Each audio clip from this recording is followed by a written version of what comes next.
The birthday that changed everything. Lena Carter never imagined her 27th birthday would end with a marriage proposal, especially not from the most dangerous man in the city. One moment, she was alone in a restaurant she couldn't afford, invisible to everyone around her. The next, Dante Moretti, the infamous crime boss whose name people whispered in fear, was standing at her table with an offer that wasn't really an offer at all. Tonight, you're my wife. She had two choices: play along and survive, or refuse and face consequences she couldn't begin to understand. If you want to know how a single mother's quiet desperation collided with a world of power and violence, stay with me until the end. And when you're done, hit that like button and drop a comment with your city. I want to see how far this story travels.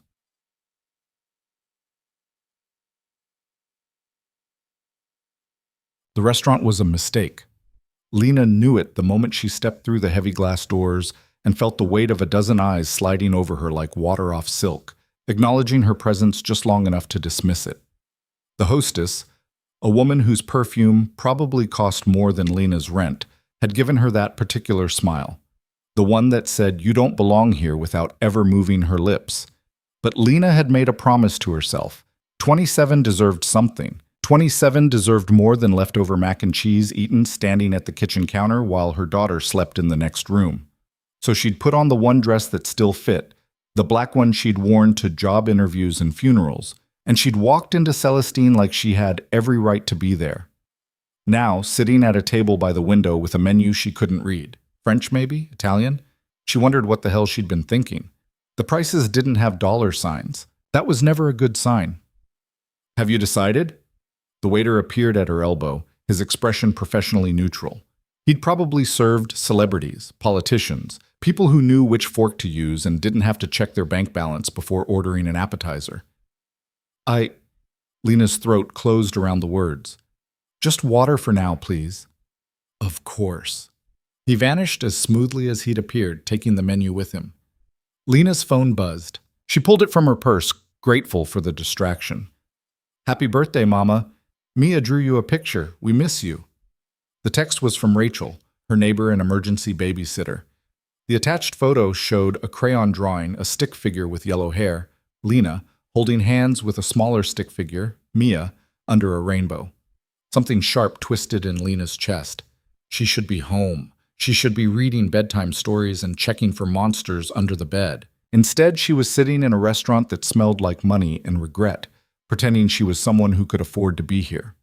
The water arrived in a glass so clean it looked like it had never been touched by human hands. Lena took a sip, then another, buying time while she figured out how to leave without causing a scene. That's when the atmosphere changed. It was subtle at first, a shift in the air pressure, like the moment before a thunderstorm breaks. Conversations didn't stop exactly, but they quieted. Forks paused halfway to mouths. The hostess straightened her spine. Lena looked up. 3 men had entered the restaurant. No, 2 men flanking a third. The ones on the outside were large, broad-shouldered, their suits cut to accommodate more than just muscle. Security. Maybe worse. But it was the man in the middle who commanded the room. He moved through Celestine like he owned it, and maybe he did. Everything about him screamed power, from the perfect cut of his charcoal suit to the way his dark hair was styled with deliberate carelessness. He was handsome in that dangerous way that made smart women cross the street. Sharp jaw, Roman nose, eyes so dark they looked black from a distance. Lena had never seen him before, but she knew who he was. Everyone in the city knew Dante Moretti, even if they'd never seen his face. Especially if they'd never seen his face. He was the kind of man whose reputation arrived before he did and lingered long after he left. The newspapers called him a businessman. The streets called him something else entirely. The hostess was already moving toward him, her professional smile replaced by something more genuine, more nervous. Lena looked away. This was none of her business. Men like Dante Moretti existed in a different world, one where birthday dinners cost 4 figures and people understood which fork to use. She reached for her purse. "Leaving so soon?" The voice came from directly beside her table. Low, controlled, with just enough roughness to suggest it wasn't used to asking questions. Lena's head snapped up. Dante Moretti stood 3 feet away, his dark eyes fixed on her with an intensity that made her skin prickle. Up close, he was even more intimidating. Tall, well over 6 feet, with the kind of presence that made the air feel thinner. Her voice came out smaller than she'd intended. I was just... Sit. It wasn't a request. Lena sat. Dante gestured to one of his men, who immediately pulled out the chair across from her. He sat down with the fluid grace of someone who'd never had to worry about whether he was welcome. The restaurant had gone completely silent now. Every eye was on their table, trying to look like they weren't looking. Do you know who I am? Dante asked. Yes. The word came out as barely more than a whisper. Good. He leaned back in his chair, studying her the way someone might study a painting, looking for details, for meaning, for value. Then this will be easier. What will be easier? Lena's hands were shaking. She pressed them flat against her thighs, hidden beneath the table. Tonight, Dante said, his voice carrying just enough for her to hear and no further. You're my wife. The words hung in the air between them, impossible and absolute. Lena's first instinct was to laugh. This had to be a joke, some kind of elaborate prank or mistake. But Dante Moretti's expression didn't change. He wasn't smiling. He wasn't blinking. I don't understand, she managed. You don't need to understand. He glanced at his watch, platinum, probably worth more than her car. In approximately 3 minutes, a man is going to walk through that door. His name is Victor Coslov. He believes I have a weakness, and he's going to test that theory tonight. What does that have to do with me? Everything. Dante's eyes locked onto hers. Victor thinks I care about someone. A woman. You're going to be that woman. That's insane. Lena started to stand. I'm sorry, but you've got the wrong person. I'm nobody. I'm just Lena Marie Carter. His voice stopped her cold. 27 today. Single mother. 1 daughter, Mia Rose Carter, age 4. You work 2 jobs. Morning shift at Morrison's Diner, evening shift cleaning offices downtown. You're 3 months behind on rent. Your car needs new brakes. And last Tuesday you sold your grandmother's wedding ring to pay for Mia's antibiotics. The blood drained from Lena's face. How do you... Sit down, Lena. This time she obeyed without thinking. Her legs felt like water. I'm going to ask you to do something, Dante continued, his tone almost conversational. And in return, I'm going to make certain problems in your life disappear. Your rent, your car, your daughter's medical bills, all of it. Why me? The question came out strangled. Because you're nobody, Dante said simply. Victor will believe you because you're real. You're not from my world. You're not connected to my business. You're just a woman having dinner on her birthday who happened to catch my attention. And if I say no? For the first time, something that might have been emotion flickered across Dante's face. Then I'll find someone else, and you'll go back to your life. But I should mention that Victor is not a patient man. If he believes I'm vulnerable, he'll keep testing until he finds the real weakness. And when he does... Dante paused. Let's just say that innocent people tend to get caught in the crossfire. Lena's throat was so tight she could barely breathe. Are you threatening me? No. Dante's voice softened just fractionally. I'm offering you a choice. 1 night. A few hours of your time. In exchange, I make sure you and your daughter never have to worry about money again. I don't believe you. Then believe this. He pulled out his phone, tapped the screen twice, and turned it toward her. Lena stared at the image. It was a bank transfer confirmation. To her account. The amount had so many zeros she had to count them twice. $50,000. That's already done, Dante said. Whether you help me or not, consider it a birthday gift. You can't just... Lena's voice cracked. Why would you do that? Because I can. He pocketed his phone. And because I need you to understand that I keep my promises. Help me tonight, and by tomorrow morning every debt you have will be cleared. You'll have enough in your account to quit both jobs. Enough to give your daughter the life you want her to have. Tears burned at the corners of Lena's eyes. She couldn't let them fall. Not here, not in front of him. What do I have to do? Be convincing, Dante said. Victor will watch us. He'll look for cracks, for signs that we're not what we appear to be. So you're going to smile at me like you love me. You're going to let me hold your hand. And when he approaches our table, because he will, you're going to stay calm and let me handle it. That's all? That's all. Dante extended his hand across the table, palm up. An invitation. Do we have an agreement? Lena looked at his hand. She thought about Mia, asleep in Rachel's apartment. She thought about the disconnect notice from the power company. She thought about the way her manager at the diner looked at her when she asked for extra shifts, like she was desperate, pathetic. She thought about the $50,000 already sitting in her account. Slowly, she placed her hand in his. Dante's fingers closed around hers, warm and strong. Good. Now lean forward slightly. Smile. Make it look natural. Lena forced her lips to curve. It felt grotesque. Better, Dante murmured. Now, tell me something about yourself. Something real. What? Victor will expect us to talk like a couple. So talk. What's your favorite color? The absurdity of the question almost made her laugh. Green. Why? It's, She hesitated. It's the color of Mia's eyes. Something shifted in Dante's expression. You're a good mother. You don't know anything about me. I know enough. His thumb brushed across her knuckles, a gesture so intimate it made her breath catch. I know you're here alone on your birthday because you couldn't afford a babysitter and a nice dinner. I know you were about to leave before you even ordered. And I know you're terrified right now, but you're still sitting here because you'd do anything for your daughter. Lena pulled her hand back. Don't pretend you understand me. I'm not pretending. Dante's eyes held hers. I'm stating facts. Before she could respond, the restaurant's front door opened again. The man who entered was older than Dante, late 50s perhaps, with silver hair slicked back from a face that had probably been handsome once. Now it just looked hard, cold. He wore an expensive suit and a smile that didn't reach his eyes. That's him, Dante said quietly. Remember what I told you. Lena's heart hammered against her ribs.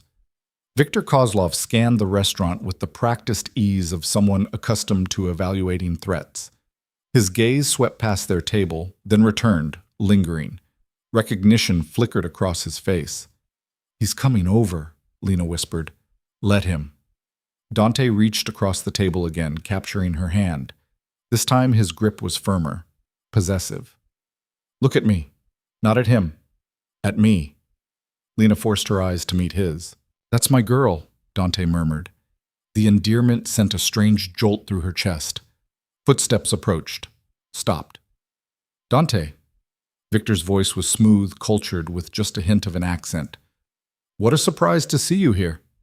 Dante didn't look up immediately. He held Lena's gaze for another heartbeat, letting the moment stretch before turning his head. Victor, I didn't expect to see you tonight. Clearly. Victor's eyes slid to Lena, assessing. And who is this lovely creature? This, Dante said, his tone leaving no room for doubt, is none of your concern. Come now. Victor's smile widened. You can't bring a beautiful woman to Celestine and expect the entire city not to notice. I'm simply being polite. Politeness would be leaving us to our dinner. Of course, of course. But Victor didn't move. His eyes were still on Lena, cataloging every detail. Forgive me, miss. I don't believe we've been introduced. I'm Victor Coslov. Lena's throat felt like sandpaper. She opened her mouth, but no sound came out. She's not interested in introductions, Dante said flatly. Surely the lady can speak for herself. Victor's smile had taken on a sharp edge. Can't you, my dear? Lena felt Dante's hand tighten around hers. A warning or a reassurance, she couldn't tell. I'm not interested, she managed, her voice steadier than she felt. A pity? Victor's gaze shifted back to Dante. You've always been so private about your personal life. It's refreshing to see you finally found someone worth showing off. Is there a point to this conversation? Dante's voice had gone dangerously soft. Only curiosity.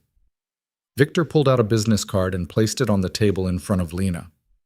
In case you ever grow tired of secrets and shadows, some of us prefer to conduct our relationships in the light. Leave, Dante said. Not a request. An order. Victor held up his hands in mock surrender. Of course. Enjoy your evening. He nodded to Lena. It was a pleasure, Miss Carter, Lena heard herself say. Lena Carter. She felt Dante's grip tighten almost painfully. Victor's smile grew. Lena, what a beautiful name. I do hope we meet again. He walked away, his footsteps measured and unhurried. The moment he was out of earshot, Dante leaned forward. Why did you give him your real name? Lena's hands were shaking again. I panicked. I didn't know what else to say. Damn it! Dante's jaw clenched. This complicates things. I'm sorry, I didn't. Oh, it's done. He released her hand and stood abruptly. We're leaving, now. What? But you said plans change. Dante gestured to one of his men, who appeared at the table instantly. Marco, settle the bill. Bring the car around. Yes, sir. Lena grabbed her purse, her mind racing. Where are we going? Somewhere safer than here. Dante's hand landed on the small of her back, guiding her toward the door. The touch was proprietary, unmistakable. Victor now knows your name, which means he'll know everything else by morning. Everything? Fear spiked through her. What does that mean? It means, Dante said as they stepped out into the cool night air, that you're no longer playing my wife for one night. It means you're in this for as long as it takes to convince Victor that hurting you would be the worst mistake of his life. A black SUV pulled up to the curb. The door opened. Lena stared at the dark interior, her mind screaming at her to run. Get in, Dante said quietly. And if I don't? He looked at her then, really looked at her, and for the first time she saw something other than cold calculation in his eyes. It might have been regret. Then Victor will find you tomorrow, and your daughter the day after that. He's patient, thorough, and now that he knows you exist, he'll use you to get to me whether you cooperate or not. Dante's voice dropped. At least with me, you have a chance. Lena thought about Mia, about the picture on her phone, 2 stick figures under a rainbow. She got in the car. Dante slid in beside her, and the door closed with a heavy final sound. The SUV pulled away from the curb, leaving Celestine and her normal life behind. Where are we going? Lena asked again. Home, Dante said. My home. You'll stay there until this is resolved. I can't just disappear. I have a daughter. I'm aware. Dante pulled out his phone. What's your neighbor's number, the one watching Mia? Lena rattled off Rachel's number, her mind still struggling to catch up. Dante typed rapidly, then held up the phone so she could see the screen. He'd opened a payment app and entered Rachel's information. Amount, $10,000. What are you doing? Lena whispered. Ensuring your daughter is taken care of. He hit send. Rachel will receive this in the next few minutes, along with a message that you've been called away on a family emergency. She'll keep Mia as long as necessary. You can't just... I can. I am. Dante pocketed his phone. Your daughter will be safe, comfortable, and well cared for. That's more than I can say for you if Victor decides you're a liability instead of leverage. The SUV turned onto a highway, the city lights blurring past. I want to talk to her, Lena said. To Mia. I need to... Tomorrow. Dante's tone left no room for argument. Tonight, we focus on keeping you alive long enough to see tomorrow. Lena pressed her forehead against the cool window glass. Her reflection stared back at her, a stranger in a borrowed dress, sitting next to a man who could probably kill her without breaking a sweat. This is insane, she muttered. Yes, Dante agreed. But it's the reality now. You gave Victor your name. You made yourself real to him. And in my world, Lena, reality has consequences. I didn't ask for this. No. Something that might have been sympathy crossed his face. You didn't, but here we are. The SUV left the highway, entering a neighborhood where the houses were set back from the road behind gates and walls. Old money. The kind of wealth that didn't need to announce itself. They turned through a set of iron gates that opened automatically, following a long driveway lined with perfectly manicured trees. The house at the end was more like a mansion, 3 stories of stone and glass that managed to look both modern and timeless. Welcome home, Dante said as the SUV stopped. Lena stared at the building. This is where you live? One of the places. He opened the door and stepped out, then offered his hand. Come on, you'll be safe here. She ignored his hand and climbed out on her own, her cheap heels crunching on gravel that probably cost more per square foot than her apartment's carpet. The front door opened before they reached it. A woman in her 50s appeared, dressed in slacks and a crisp white shirt. Her silver hair was pulled back in a neat bun, and her expression was professionally neutral. "Mr. Moretti?" she said. "I wasn't expecting you this evening?" "Change of plans, Teresa," Dante gestured to Lena. "We have a guest. She'll need a room prepared, something comfortable." Teresa's eyes flickered to Lena, taking in the discount dress and drugstore makeup before returning to Dante. "Of course. How long will the young lady be staying?" "Indefinitely." If Teresa was surprised, she didn't show it. "I'll prepare the blue suite. Will you be requiring anything else?" "Dinner. Something simple. And have Marco post security at the gates. No one in or out without my explicit approval." "Understood." Teresa disappeared into the house's interior, her footsteps silent on marble floors. Dante turned to Lena. "Teresa manages the household. If you need anything, ask her. She's discreet." "Discreet about what?" Lena wrapped her arms around herself. "About the women you bring home and keep prisoner?" "You're not a prisoner." Dante's voice was flat. "You're a guest, one who's free to leave whenever she wants, as long as she doesn't mind Victor's men following her back to her apartment and using her daughter as leverage." The words hit like a physical blow. "That's not fair," Lena whispered. "No," Dante agreed. "It's not. But it's honest." He moved toward the staircase. "Come on, I'll show you to your room." Lena followed because she didn't know what else to do. The house was stunning, all clean lines and expensive art and furniture that looked like it belonged in a museum. Her footsteps echoed on the marble, announcing her presence, her inadequacy. They climbed 2 flights of stairs, passing windows that overlooked manicured gardens and a pool that glowed blue in the darkness.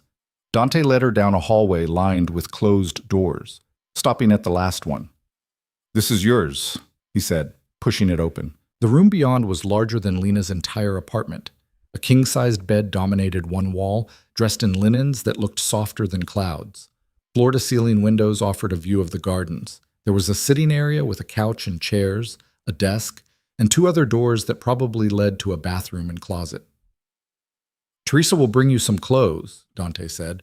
"They might not be your style, but they'll fit. There's a phone on the desk, internal line only. Press 1 for Teresa, 2 for kitchen, 3 for security." "And 4 for you?" Lena asked bitterly. "I don't give out my number." But he pulled a card from his pocket and set it on the desk. "However, if there's an emergency, use that. I'll answer." Lena picked up the card. Heavy stock, embossed lettering, just a name and a number. No title, no company. People who needed to know who Dante Moretti was already knew. "Why are you doing this?" she asked quietly. Dante paused at the door. "Which part?" "All of it. The money, this room, keeping me safe." She turned to face him. "You could have picked anyone. Why me?" For a long moment he didn't answer. Then, "Because you were alone. And because when I looked at you, I saw someone who wouldn't break easily." "You don't know me." "No," Dante agreed, "but I'm a good judge of character. It's kept me alive this long." He stepped into the hallway. "Get some rest, Lena. Tomorrow we figure out how to keep you that way too." The door closed, leaving her alone in a room that cost more than she'd earn in a year. Lena walked to the window and pressed her palm against the cool glass. Somewhere out there, Mia was sleeping, safe. Unaware that her mother's life had just been torn apart and rebuilt in the span of 2 hours. Her phone buzzed. She pulled it out, expecting Rachel. Instead, it was her bank app. She opened it with shaking hands. The $50,000 was real, and beneath it a new transfer had just cleared. Another $100,000, with a memo that read, "For Mia. DM." Lena's legs gave out. She sank onto the edge of the bed, staring at the numbers on the screen. $150,000. More money than she'd ever imagined having, enough to change everything. The door opened again. Teresa entered carrying a tray with a covered plate and a glass of wine. "Mr. Moretti thought you might be hungry," she said, setting the tray on the desk. "And that you might need this." She indicated the wine. "Thank you," Lena managed. Teresa paused at the door. "A word of advice, if I may?" "Okay." "Mr. Moretti is a complicated man, but he's not cruel. If he's brought you here, it's because he believes you're safer inside these walls than out there. Teresa's expression softened, just slightly. Trust that, even if you can't trust anything else. Then she was gone, and Lena was alone again. She looked at the wine, at the phone on the desk, at the card with Dante's number. Then she picked up her own phone and called Rachel. "Lena!" Rachel's voice was breathless with excitement. "Oh my God, did you see? Someone just sent me $10,000. They said it was for watching Mia, that you had a family emergency. What's going on? Are you okay?" "I'm fine," Lena lied. "It's complicated, but Mia, is she okay? She's perfect. Fast asleep." "Lena, what's happening? Who sends $10,000 for babysitting?" "Someone who can afford it." Lena closed her eyes. "Rachel, I need you to watch her for a few more days, maybe a week. I can't explain right now, but it's important, and you'll be compensated, I promise." "Of course I'll watch her. You know I love that little girl. But Lena, you're scaring me." "Don't be scared, I'm safe. I got caught up in something and I need to see it through." There was a long pause. "This is about a man, isn't it?" Lena almost laughed. "In a way. Is he good to you?"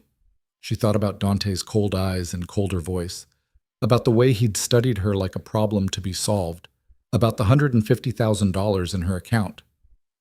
"I don't know yet," she said honestly, "but I don't think he'll hurt me." "That's not exactly reassuring." "It's all I've got right now." Lena's voice cracked. "Tell Mia I love her. Tell her Mommy will be home soon." "I will. Be careful, Lena." "I will." She ended the call and set the phone down with shaking hands. Outside, the garden lights flickered off one by one, leaving only darkness and the faint glow of the pool. Lena stood at the window, watching her reflection materialize in the glass, a ghost of the woman she'd been that morning. Somewhere in this massive house, Dante Moretti was probably working, planning, calculating his next move in a game she didn't understand, and she was a piece on his board now, whether she wanted to be or not. Lena touched the glass, her fingertips leaving faint prints. "What have I done?" she whispered to her reflection. But her reflection had no answers, only questions. And the night stretched ahead, long and uncertain, full of promises that might be kept and threats that were all too real. Lena woke to sunlight streaming through windows she didn't recognize. For a disorienting moment, she thought she was dreaming. The bed was too soft, the sheets too smooth, the ceiling too high. Then memory crashed back. The restaurant. Victor's cold smile. Dante's iron grip on her hand. The SUV ride through darkness to a house that looked like something from a magazine. She sat up slowly, her body aching from tension she'd carried through the night. The wine sat untouched on the desk. The food had gone cold hours ago. She'd been too wired to eat, too afraid to sleep, but exhaustion had won eventually. Her phone showed 8:47 a.m. 3 missed calls from the diner, 2 texts from her evening job asking where she was, and 1 message from an unknown number. "Good morning. Teresa will bring breakfast at 9. We need to talk. DM." Lena's stomach twisted. A soft knock at the door made her jump. "Miss Carter, may I come in?" Teresa's voice, professional, neutral. "Yes," Lena called, suddenly aware she was still wearing yesterday's dress, rumpled and creased from sleeping in it. Teresa entered carrying a garment bag and a tray laden with more food than Lena could eat in a week. Fresh fruit, pastries, eggs, bacon, coffee that smelled like heaven.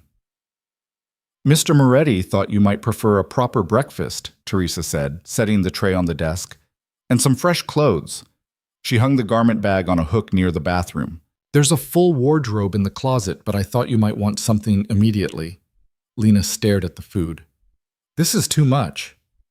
"Mr. Moretti doesn't do anything by halves." Teresa's expression softened slightly. "You should eat, Miss Carter. It's going to be a long day." "What does that mean?" "It means Mr. Moretti has plans." Teresa moved toward the door. "He'll be waiting for you in his study when you're ready. First floor, east wing. I'll have someone show you the way." She left before Lena could ask more questions. Lena approached the garment bag like it might bite.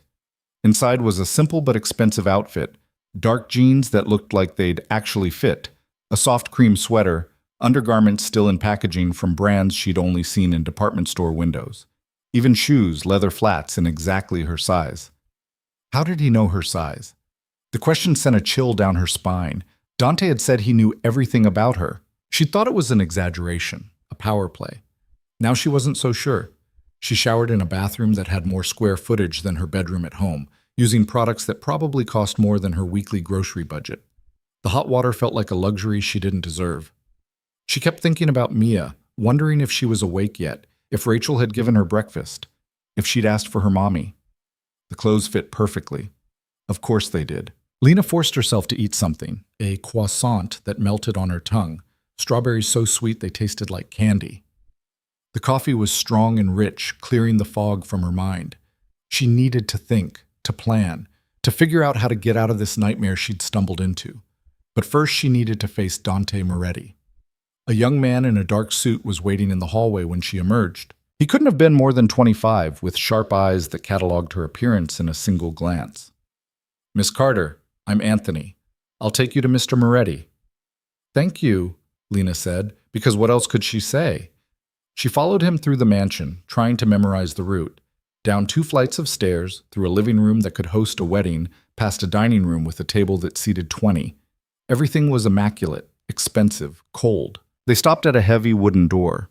Anthony knocked once, then opened it without waiting for a response. "Miss Carter, sir."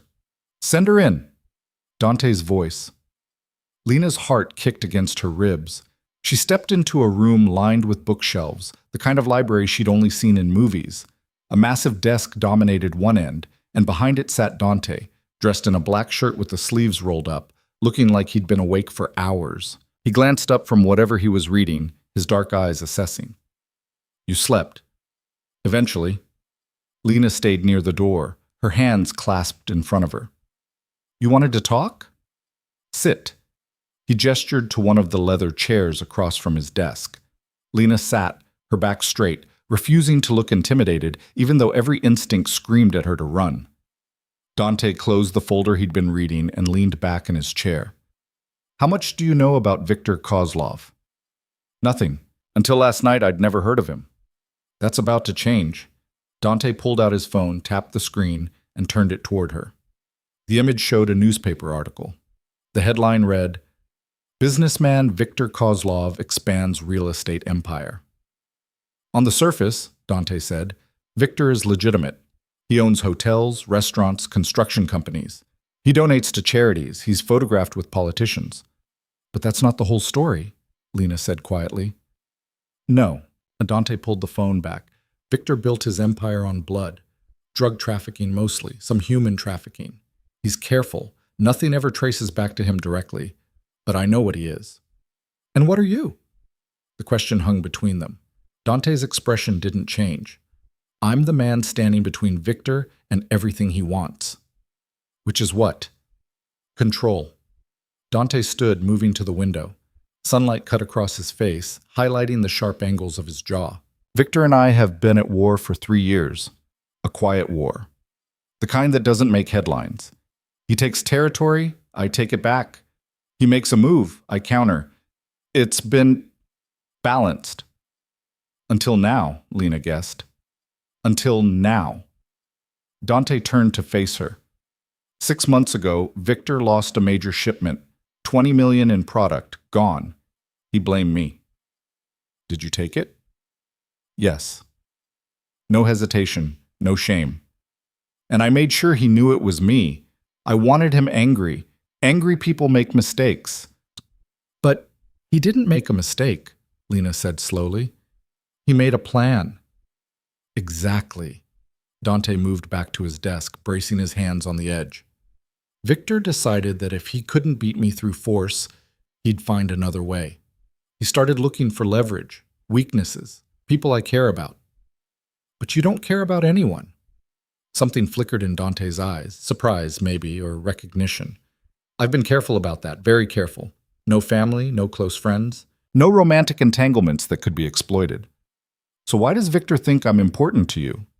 "Because last night I made him think it." Dante's voice was calm, almost clinical. "I could have ignored you. Should have, probably. But you were there. Alone. Invisible. Exactly the kind of person Victor would believe I'd be drawn to. Someone real, someone outside my world. Lena's chest tightened. You used me. Yes. At least he didn't lie about it. But now that Victor knows your name, the situation has changed. He'll investigate you. He probably already has. And when he realizes you have a daughter, Dante paused. He'll see opportunity. Fear spiked through Lena's veins. Mia, you said she'd be safe. She is, for now. I have people watching Rachel's building. No one gets near your daughter without me knowing about it. Dante pulled out a tablet and slid it across the desk. Look, Lena grabbed the device. The screen showed a live video feed of Rachel's apartment building. She could see the entrance, the street, even a partial view of Rachel's window. You're watching her, Lena whispered. You're watching my daughter. I'm protecting her. Dante's voice was firm. There's a difference. Victor won't make a move without reconnaissance first. If anyone unusual shows up, my people will know. And then what? Lena looked up from the screen. What happens when Victor decides Mia is worth more to him than I am? That won't happen. You can't promise that. I can. Dante came around the desk, his movements controlled, deliberate. Because you're going to help me convince Victor that you're exactly what you appear to be, the woman I'm in love with. The one thing in this world I value more than power. That's insane. He'll never believe it. He will if we're convincing enough. Dante stopped a few feet away, close enough that Lena had to tilt her head back to meet his eyes. Victor is predictable. He believes everyone has a weakness. All we have to do is give him one he can't resist exploiting. And when he tries, Lena's voice shook, when he comes after me to hurt you, then I'll make him regret it. There was no doubt in Dante's tone, only certainty. But it won't come to that. Victor is a businessman first. He'll test the waters, probe for vulnerabilities. If he believes hurting you would start a war he can't win, he'll back off. You're gambling with my life, with my daughter's life. No. Dante's jaw tightened. I'm gambling with mine. If Victor thinks I care about you, I become the vulnerable one. I become the target. You're the weapon he'll try to use, but I'm the one he wants to destroy. Lena stood abruptly, the chair scraping against the floor. I didn't sign up for this, any of this. I just wanted to have a birthday dinner. I wanted one night where I wasn't worrying about bills or rent or whether Mia's daycare would kick her out because I was late on payment again. That's all. And now I'm caught in some war between criminals and my daughter. Her voice broke. My daughter is being watched by men with guns. Not men with guns, Dante said quietly. Men who will die before they let anything happen to her. That's the difference. You don't get it. Lena pressed her hands to her face. You don't understand what it's like to be powerless, to know that everything you love can be taken away, and there's nothing you can do to stop it. Silence filled the study. When Dante finally spoke, his voice was different, softer. My mother died when I was 8, ovarian cancer.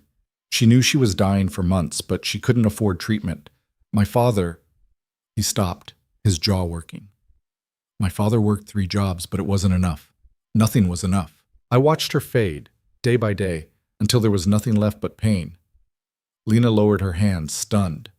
So, yes, Dante continued, meeting her eyes, I do know what it's like to be powerless, and I swore I would never feel that way again. His expression hardened. I built everything I have so that I would never have to watch someone I care about suffer because I couldn't protect them. Money, power, control. These aren't luxuries, Lena. They're necessities. Is that supposed to make me feel better? Lena asked bitterly. Knowing you turned yourself into a monster so you wouldn't feel helpless? I don't need you to feel better. I need you to understand. Dante moved closer, his presence overwhelming. I'm offering you the same thing I gave myself. Protection, resources, power. Your rent is paid. Your debts are cleared. Your daughter will never go without medical care again. All you have to do is play a role for a few weeks until Victor loses interest or makes a move we can counter. And if he doesn't lose interest, if this goes on for months, years, it won't. Dante's voice was absolute. Victor is impatient. He'll push, I'll push back, and eventually one of us will force the other's hand. When that happens, you'll be free to go back to your life. What life? Lena laughed, the sound hollow. You've already changed everything. I have $150,000 in my bank account. My neighbor thinks I'm dealing with a family emergency. My jobs probably think I quit. You've erased my life and replaced it with this. She gestured at the opulent study. This fantasy. It's not a fantasy.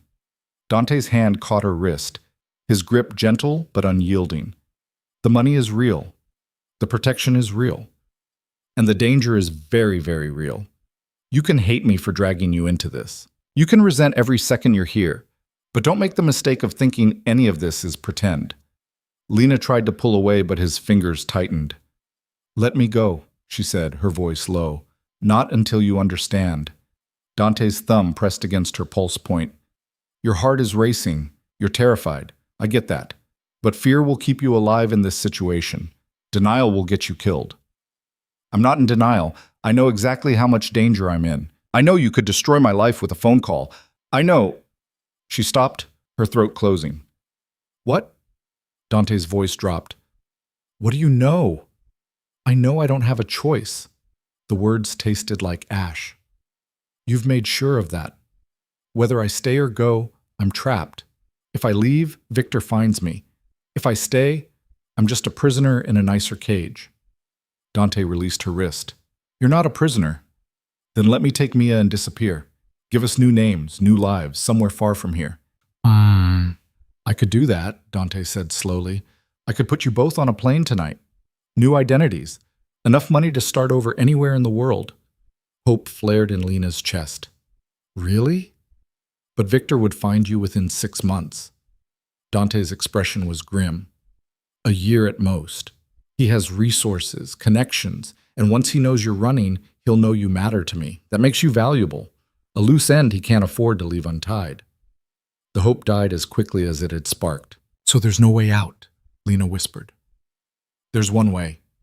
Dante moved back to his desk, putting distance between them. We finish this. We make Victor believe the lie so completely that when I finally move against him, he'll never see it coming. And then, when he's no longer a threat, you're free. Truly free. How long? Lena asked. How long do I have to live this lie? I don't know. Weeks, probably.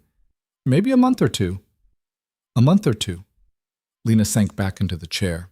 You're asking me to put my life on hold for months. I'm asking you to stay alive long enough to have a life to go back to. Dante's phone buzzed.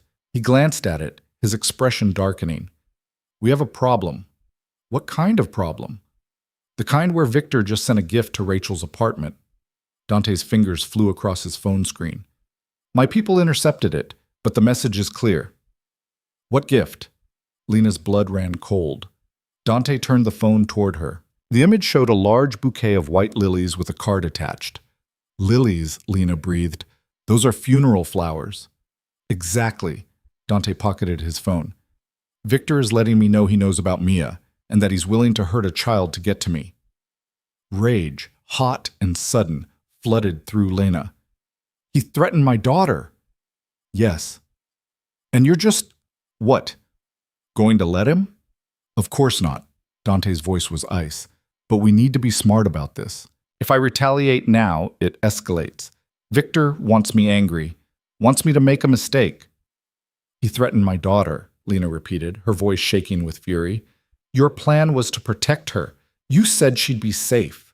She is safe. The flowers never reached Rachel. My people have eyes on that building 24/7. Dante came around the desk again. Lena, look at me. She did, and the intensity in his eyes made her breath catch. I swear to you, Dante said, each word deliberate, that no harm will come to Mia. Victor can send 1,000 bouquets, and every single one will be intercepted. He can make all the threats he wants, but if he actually moves against your daughter, I will burn his entire world to the ground. Why? The question burst out of Lena. Why do you even care? I'm nobody. Mia's nobody. We're just pieces in your game.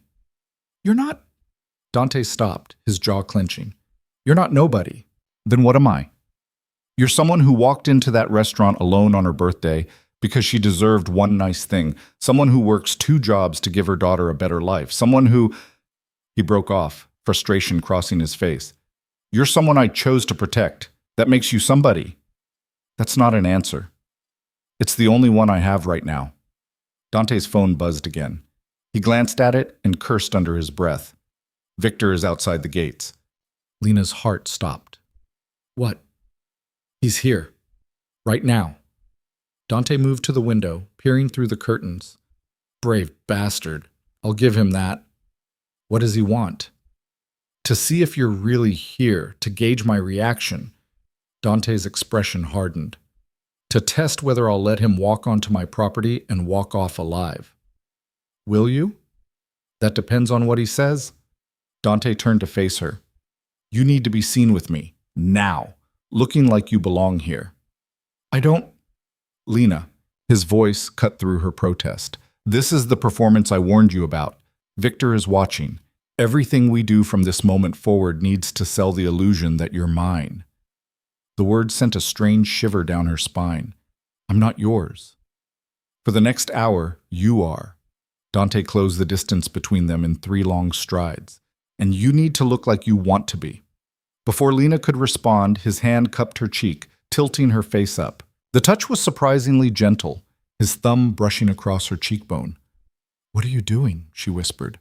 Convincing Victor that I'm a man who's fallen. Dante's voice was low, intimate, meant only for her ears. When we step outside, I need you to stay close to me, touch my arm, lean into me, look at me like I'm the only person in the world who matters. I can't. You can. His other hand settled on her waist, warm through the thin sweater. Because if you don't, Victor will know this is a setup, and then all of this, the money, the protection, the promises, becomes worthless. Lena's pulse hammered. I'm not an actress. You're a mother. Dante's eyes searched hers. You've been performing strength for years, pretending you're not exhausted, not terrified, not one bad month away from losing everything. This is just another performance, one that might actually give you the life you've been pretending to have. The words cut deeper than Lena expected. I hate you, she said quietly. I know. Dante's thumb traced her jaw. But right now, you need to look like you love me. Can you do that? Lena thought about Mia, about white lilies and funeral flowers, about a man cold enough to threaten a child to make a point. Yes, she said. I can do that. Good. Dante's hand dropped from her face, but his arm slid around her waist, pulling her against his side. Stay with me. Follow my lead. And remember, Victor is a predator. He'll look for any sign of weakness. They walked through the mansion together, Dante's arm a band of steel around her waist. Lena forced herself to lean into him, to match his stride, to look up at his profile like he was someone worth looking at. The front door opened before they reached it. Anthony stood there, his expression carefully blank. Mr. Coslov is at the gate, sir. He's requesting a meeting. Tell him I'll be right out. Dante glanced down at Lena. Ready? No. Yes. They stepped outside into brilliant sunshine. The driveway stretched ahead, perfectly manicured lawns on either side. And at the iron gates, visible even from a distance, stood Victor Coslov beside a sleek black Mercedes. Dante's arm tightened around Lena's waist as they walked toward the gates. His men materialized from seemingly nowhere, 4 of them, all armed, all watching Victor with expressions that promised violence. Far enough, Dante called when they were 20 feet from the gate. State your business, Victor. I came to apologize. Victor's smile was all teeth. For interrupting your dinner last night. It was rude of me. You could have sent flowers. I did, though I understand they were intercepted. Victor's gaze slid to Lena. Hello again, Miss Carter. You're looking well. Lena's skin crawled, but she forced herself to meet his eyes. Mr. Coslov, I see Dante is taking good care of you. Victor's smile widened. How long have you two been together? I'm surprised I hadn't heard about such a significant relationship. That's because it's none of your business, Dante said flatly. Everything that affects you is my business. Victor's tone remained pleasant, but his eyes were cold, especially when it involves innocent people, like Miss Carter or her daughter. Dante went very still beside her. Lena felt the shift in his energy, like a predator about to strike. Careful, Victor, Dante said softly. You're standing at my gate, surrounded by my men, threatening someone under my protection. That's not a position of strength. Isn't it? Victor spread his hands. I'm here in broad daylight, unarmed, simply having a conversation. Surely that's allowed between business associates. We're not associates. No, we're rivals. But even rivals can be civil. Victor's attention returned to Lena. Tell me, Miss Carter, are you here of your own free will? The question hung in the air like a trap. Lena felt Dante's arm tense around her waist. This was it. This was the performance that mattered. She stepped forward slightly, putting herself between Dante and the gate, between Dante and Victor. Yes, she said clearly. I'm exactly where I want to be. Victor's eyebrows rose. Really? Because from where I stand, it looks like Dante has you locked behind gates and guards. From where I stand, Lena countered, her voice steady despite her racing heart. It looks like I'm protected. There's a difference. Protected from what? From men who send funeral flowers to my neighbor's apartment. The words came out sharp, angry. From threats made against my daughter. From you. Silence. Victor's smile faltered for just a moment before returning, colder than before. I see Dante has been telling stories. He doesn't need to tell me anything. Lena crossed her arms. I know who you are, what you are. And I know that the only reason I'm still standing here having this conversation instead of running for my life is because of him. She felt Dante's hand on the small of her back. A subtle touch, but it steadied her. Victor studied her for a long moment. You're either very brave or very foolish, Miss Carter. Maybe both. Lena lifted her chin. But I'm not leaving, so if this visit was meant to scare me away, you've wasted your time. Interesting. Victor's gaze shifted to Dante. She's spirited. I can see the appeal. This conversation is over, Dante said. His hand slid from Lena's back to her waist, pulling her against him in a gesture that was unmistakably possessive. You've seen what you came to see. Now leave. Of course, Victor nodded slowly. But before I go, a word of advice, Miss Carter. I don't want your advice. Nevertheless, Victor's smile turned predatory. In Dante's world, everything has a price, including protection. Make sure you understand what you're paying before the bill comes due. He turned and slid into his Mercedes before anyone could respond. The car pulled away smoothly, disappearing down the tree-lined road. Dante didn't move until the car was completely out of sight. Then his arm dropped from Lena's waist, and he stepped back, his expression unreadable.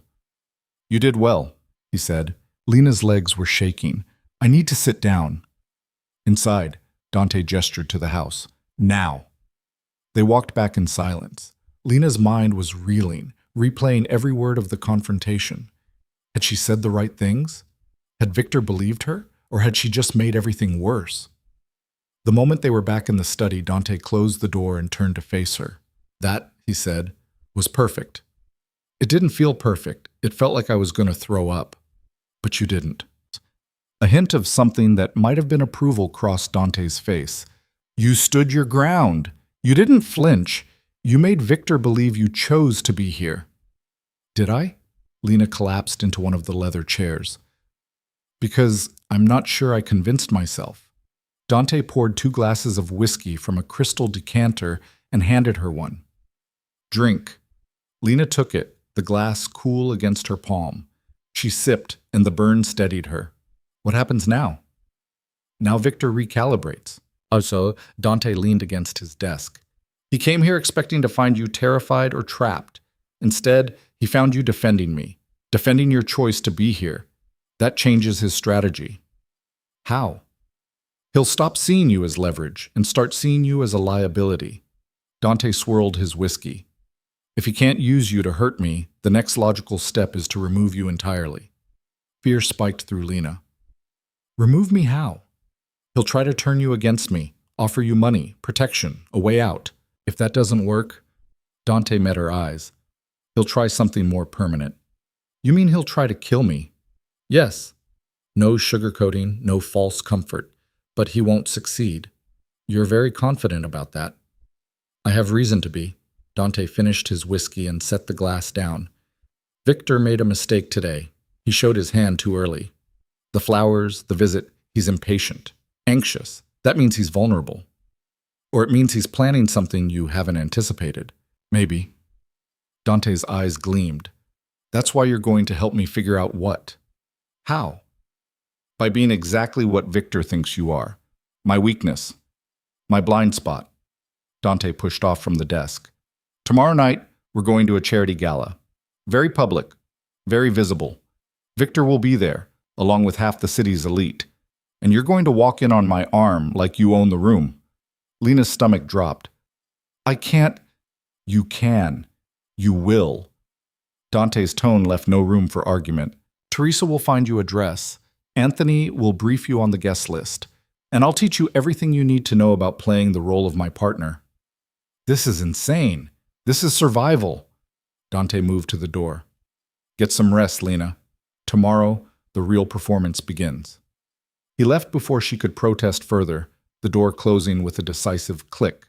Lena sat alone in the study, the whiskey glass trembling in her hand. Outside the window, the garden stretched out in perfect symmetry, beautiful, controlled, and utterly artificial, just like the life she was being asked to live. Her phone buzzed. A text from Rachel. Mia is asking for you. What should I tell her? Lena's eyes burned. She typed back with shaking fingers. Tell her mommy loves her. Tell her I'll be home soon. But as she sent the message, she wondered if it was a lie. Because the truth was, she didn't know when she'd be home. Didn't know if the life she'd had before last night even existed anymore. Dante had said she wasn't a prisoner, but what else could you call someone who couldn't leave without risking everything? The door opened again. Teresa appeared, her expression sympathetic. Mr. Moretti asked me to prepare the blue suite for an extended stay, she said gently. And to let you know that if you need anything at all, you only need to ask. What I need, Lena said quietly, is to wake up and find out this was all a nightmare. Teresa's smile was sad. I'm afraid that's the one thing I can't provide, Miss Carter. She paused. But I can tell you this. I've worked for Mr. Moretti for 8 years. I've seen him make a lot of decisions, both good and bad, but I've never seen him go to these lengths to protect someone. He's not protecting me. He's using me. Perhaps. Teresa tilted her head. Or perhaps it's both. In Mr. Moretti's world, protection and use often look the same. The question is whether you're willing to accept one to get the other. She left, and Lena was alone again with her whiskey and her thoughts and the crushing weight of choices that weren't really choices at all. Outside, the sun climbed higher, burning away the morning mist. And somewhere in the city, Victor Coslov was planning his next move in a game that Lena was only beginning to understand. A game where the stakes were her life, her daughter's safety, and a future that seemed more uncertain with every passing hour. The dress arrived at 4 in the afternoon, carried by 2 assistants from a boutique Lena had only seen from the outside. They swept into the blue suite like a small hurricane, bringing garment bags and shoeboxes and a makeup case that looked like it cost more than her car. Teresa supervised with quiet efficiency while Lena stood in the middle of the room, feeling like an intruder in her own life. Arms up, please, one of the assistants said, her French accent making even instructions sound elegant. Lena raised her arms and let them dress her like a doll. The gown was midnight blue silk that pooled at her feet and clung to curves she didn't know she had. The neckline was modest, but the back plunged dangerously low, leaving her spine exposed to the air. I can't wear this, Lena said, staring at her reflection. You can, and you will. Teresa's voice was firm. Mr. Moretti specifically requested this dress. He said it would suit you. He's never even seen me in anything but yesterday's wrinkled clothes. He has excellent instincts, Teresa nodded to the assistants, who began working on Lena's hair, pinning it up in an elaborate twist that left her neck bare. Trust the process, Miss Carter. Trust. That word again. Lena was getting tired of being told to trust men who kept secrets and made decisions about her life without asking permission. The makeup took another 30 minutes. Foundation that evened out her exhausted complexion, eyeshadow that made her green eyes look almost luminous, lipstick the color of wine. When they finally stepped back, Lena barely recognized herself. The woman in the mirror looked confident, elegant, like someone who belonged on Dante Moretti's arm. Perfect, the French assistant declared. Absolutely perfect. A knock at the door made Lena jump. Teresa opened it to reveal Anthony, dressed in a tuxedo that made him look older than his years. "Mr. Moretti sent me to escort you downstairs," he said, his eyes widening slightly when he saw Lena. "He's waiting in the foyer." Lena's stomach twisted. "Give me a minute." "Take your time." But Anthony didn't move from the doorway, a subtle reminder that she didn't actually have a choice. Teresa handed her a small clutch purse. "Your phone is inside, along with a compact and lipstick. If you need anything tonight, Mr. Moretti will take care of it." "What if I need to leave?" "Then you tell Mr. Moretti and he'll arrange it." Teresa's expression softened. "You're not a prisoner, Miss Carter. You're a guest. Remember that." But as Lena followed Anthony down the hallway, the distinction felt meaningless. Guests could leave whenever they wanted. Lena couldn't even walk out the front door without Dante's permission. The foyer was 2 stories of marble and crystal, dominated by a chandelier that probably weighed more than Lena. Dante stood at the bottom of the stairs, checking his watch. He wore a tuxedo that looked custom-made. The jacket fitted perfectly across his broad shoulders. His dark hair was styled back from his face, making the sharp angles of his features even more pronounced. He looked up as Lena descended, and something flickered in his expression. Not quite surprise, not quite approval, something harder to define. "You clean up well," he said when she reached the bottom. "So do you." Lena's voice came out steadier than she felt. "Teresa said you picked this dress." "I made a suggestion. Teresa executed it." Dante's eyes traveled down the gown and back up, clinical and assessing. "You look the part. That's what matters." "The part of what?" "The woman who brought Dante Moretti to his knees." He offered his arm. "Shall we?" Lena stared at his extended arm. "Before we go, I need to know something." "What?" "What happens if I mess this up? If I say the wrong thing or look at you the wrong way or—" "You won't." Dante's voice was certain. "You've already proven you can handle Victor. Everyone else at this gala is easier." "That's not reassuring. It's honest." He gestured to his arm again. "Come on, the car is waiting." Lena placed her hand in the crook of his elbow, and the heat of his body seeped through the fabric of his jacket. They walked outside together where a black limousine idled in the driveway. The driver opened the door and Dante handed her inside before sliding in beside her. The interior was all leather and wood paneling with a privacy screen between them and the driver. Dante pressed a button and the screen slid up, cocooning them in silence. "Tell me about the gala," Lena said, needing to fill the quiet. "What should I expect?" "It's a charity event for the Children's Medical Foundation. $500 a plate. Open bar. Silent auction." Dante adjusted his cufflinks. "Victor will be there with his wife, yes. He's married. Has been for 20 years. Does she know what he is?" "She knows exactly what he is, and she benefits from it." Dante glanced at her. "Don't make the mistake of thinking she's innocent in this. Natasha Coslov is as ruthless as her husband, just better at hiding it behind pearls and charity work." "Will she approach me?" "Probably. She'll want to assess the competition." Lena's eyebrows rose. "Competition for what?"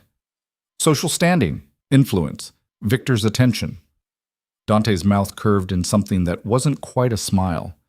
In their world, wives are status symbols. The younger and prettier, the better. Natasha is 53 and very aware that Victor has a wandering eye. That's disgusting. That's reality. Dante turned to face her fully. "Listen to me carefully, Lena. Tonight, you're going to meet people who smile to your face while plotting behind your back. People who will compliment your dress while calculating how to use you. The key is to smile back and give them nothing." "Nothing?" "No information about your past. No details about your daughter. Nothing that could be weaponized." His eyes held hers. "If anyone asks personal questions, deflect. Change the subject. Or better yet, let me handle it." "What if they ask how we met?" "We met at Escalating. You were having dinner alone. I couldn't take my eyes off you." Dante's voice shifted, becoming warmer, almost tender.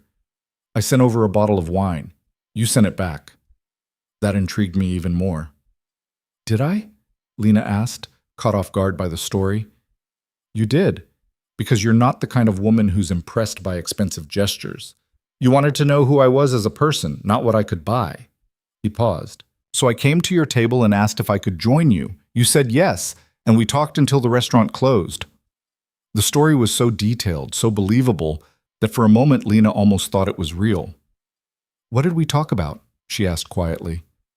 "Everything. Nothing. The kind of conversation where time disappears and you forget there's anyone else in the room." Dante's gaze didn't waver.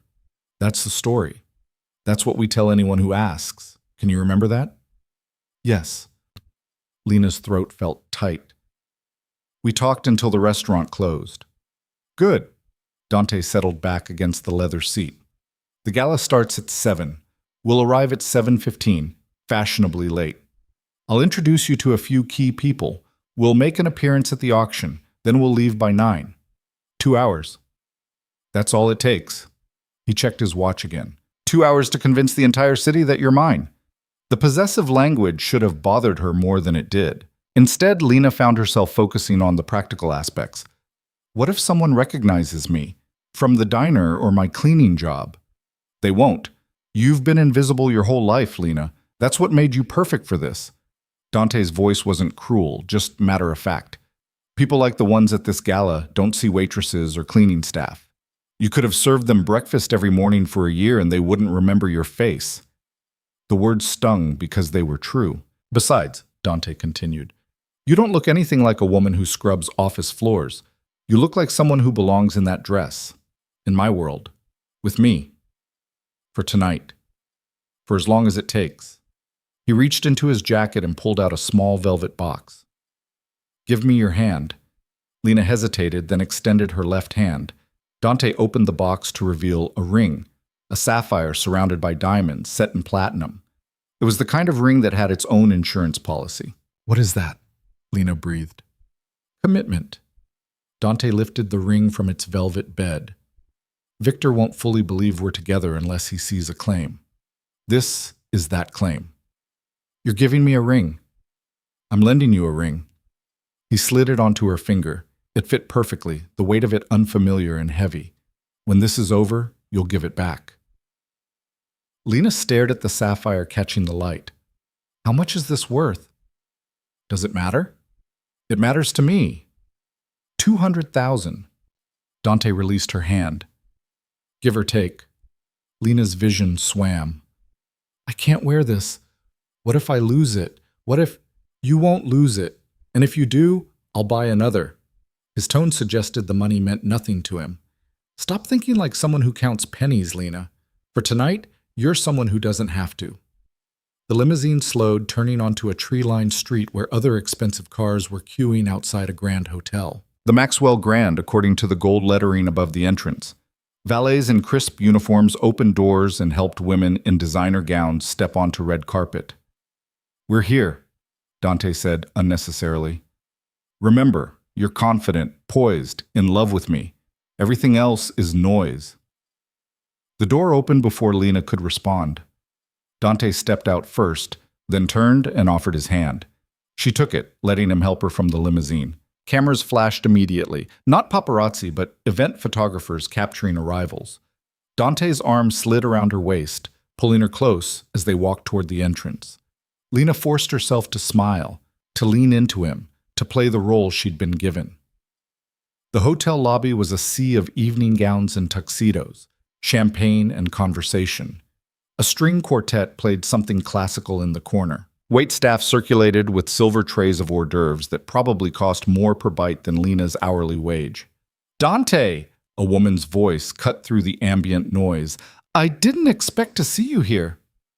A redhead in a green dress approached, her smile sharp enough to cut glass. She was beautiful in that calculated way that required a team of professionals and substantial disposable income. "Margaret." Dante's voice was polite but cool. "You look well. As do you." Margaret's eyes slid to Lena, assessing and dismissing in a single glance. "And who is your lovely companion?" "Lena Carter. Meet Margaret Ashford. Her family owns half the real estate downtown." "How nice." Margaret's smile didn't reach her eyes. "Carter, I don't think I know that family." "You wouldn't." Lena forced herself to meet Margaret's gaze. "We're not from around here originally." "Oh? Where are you from?" "Does it matter?" Dante's hand tightened on Lena's waist, a warning to let him handle it. "Lena doesn't like to talk about the past. She prefers to focus on the future." How refreshing. Margaret's tone suggested it was anything but. Well, it was lovely to meet you, Lena. I'm sure we'll see more of each other. She glided away, already scanning the room for more important people to talk to. That was a test, Dante murmured in Lena's ear. You passed. It didn't feel like I did anything. Exactly. You didn't give her ammunition. That's the key. He guided her deeper into the ballroom, nodding to people who greeted him but not stopping to engage. Victor is here. 10 o'clock. Don't look directly at him. Lena's instinct was to immediately turn and look, but she forced herself to focus on Dante instead. Where? By the bar with Natasha. Dante's expression remained neutral. They're watching us. Keep smiling. Lena's face felt like it might crack from the strain of maintaining her smile. This is exhausting. Welcome to my world. Dante snagged 2 champagne flutes from a passing waiter and handed her one. Sip it slowly. You need to stay sharp. They moved through the crowd, Dante introducing her to a blur of faces and names Lena knew she'd never remember. Business associates, politicians, people whose net worth had more zeros than Lena could comprehend. Each conversation was the same. Polite interest in who Lena was, thinly veiled curiosity about her relationship with Dante, and careful probing for information she refused to give. By the time they reached the silent auction tables, Lena's face hurt from smiling, and her feet ached in the designer heels Teresa had provided. Bid on something, Dante said, gesturing to the auction sheets. It doesn't matter what. Just make it look like you belong here. Lena scanned the items. Vacation packages to private islands, original artwork, jewelry that cost more than houses. Her eyes landed on something smaller, more meaningful. A ceramic sculpture of a mother and child, the proceeds going directly to the pediatric wing. She picked up the pen and wrote her bid. $5,000. An insane amount, but nothing compared to the other numbers on the sheet. That one? Dante glanced at her selection. Interesting choice. It reminds me of Mia. Lena set down the pen. And the money goes to help children. That matters. Something shifted in Dante's expression. Yes, it does. Dante. What a surprise. The voice was smooth, feminine, laced with an accent Lena couldn't place. She turned to find a woman in her 50s standing behind them, dressed in an ivory gown that probably cost more than a car. Her blonde hair was swept up in an elegant chignon, and diamonds glittered at her throat and wrists. This was Natasha Coslov. It had to be. Natasha! Dante's arm around Lena's waist became possessive, protective. I didn't see you arrive. We've been here for over an hour. Natasha's smile was practiced perfection. Victor is speaking with the mayor. Politics, you know how it is. Her attention shifted to Lena. And you must be the famous Lena Carter. My husband told me about meeting you yesterday. Did he? Lena kept her voice neutral, remembering Dante's warning about giving nothing away. He was quite intrigued. As am I. Natasha's eyes were ice blue and calculating. Dante has never brought anyone to an event like this before. You must be very special. She is, Dante said before Lena could respond, which is why I'd appreciate it if you and Victor would respect our privacy. Of course. Natasha's smile widened, shark-like. Though I have to say, Lena, you're not quite what I expected. What did you expect? The question came out sharper than Lena intended. Someone more polished, perhaps. Someone from our world. Natasha tilted her head. Where did you say you were from? I didn't. Lena met her gaze steadily. And I don't plan to. For a moment, silence stretched between them. Then Natasha laughed, the sound musical and utterly false. I like you, she said, though her eyes suggested otherwise. You have spirit. That's refreshing. She glanced at Dante. Do take care of her, Dante. Women with spirit tend to break so easily when they realize what they've gotten themselves into. She walked away before either of them could respond, her gown trailing behind her like a threat. That was a warning, Lena said quietly. Yes. Dante's jaw was tight. Natasha doesn't make idle threats.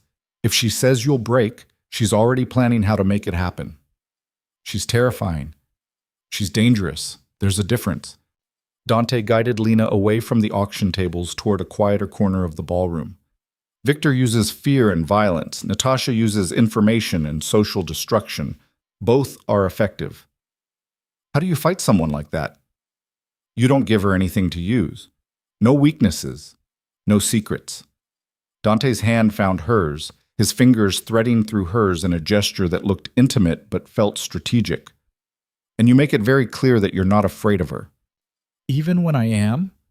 Especially then. His thumb brushed across her knuckles over the sapphire ring. Fear is natural. Showing it is fatal. A commotion near the entrance drew their attention. Victor had returned from his conversation with the mayor, and he was making his way through the crowd with the confidence of a man who owned the room. People stepped aside for him, their smiles nervous, deferential. He's coming over, Lena murmured. Let him.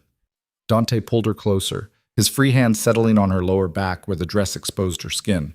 The touch sent an unexpected jolt through her. Remember, you're mine. Act like it. Victor reached them with Natasha on his arm, the perfect power couple.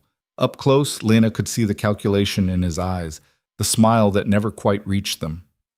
Dante, Victor said warmly, as if they were old friends. And the lovely Miss Carter. You look stunning tonight. Thank you. Lena forced herself not to step back, not to show the fear crawling up her spine. I see you've met my wife. Victor's hand rested possessively on Natasha's waist, mirroring Dante's grip on Lena. I hope she was welcoming. Very, Lena lied. Good, good. Victor's attention shifted to Dante. I was hoping we might have a word. Business. It won't take long. Not tonight. Dante's voice was final. Tonight is about Lena, not business. How romantic. Victor's smile sharpened. Though I have to wonder, how long can you afford to put pleasure before business? Our industry doesn't allow for many distractions. Lena isn't a distraction. Dante's hand on her back pressed more firmly. She's a priority. Priorities shift.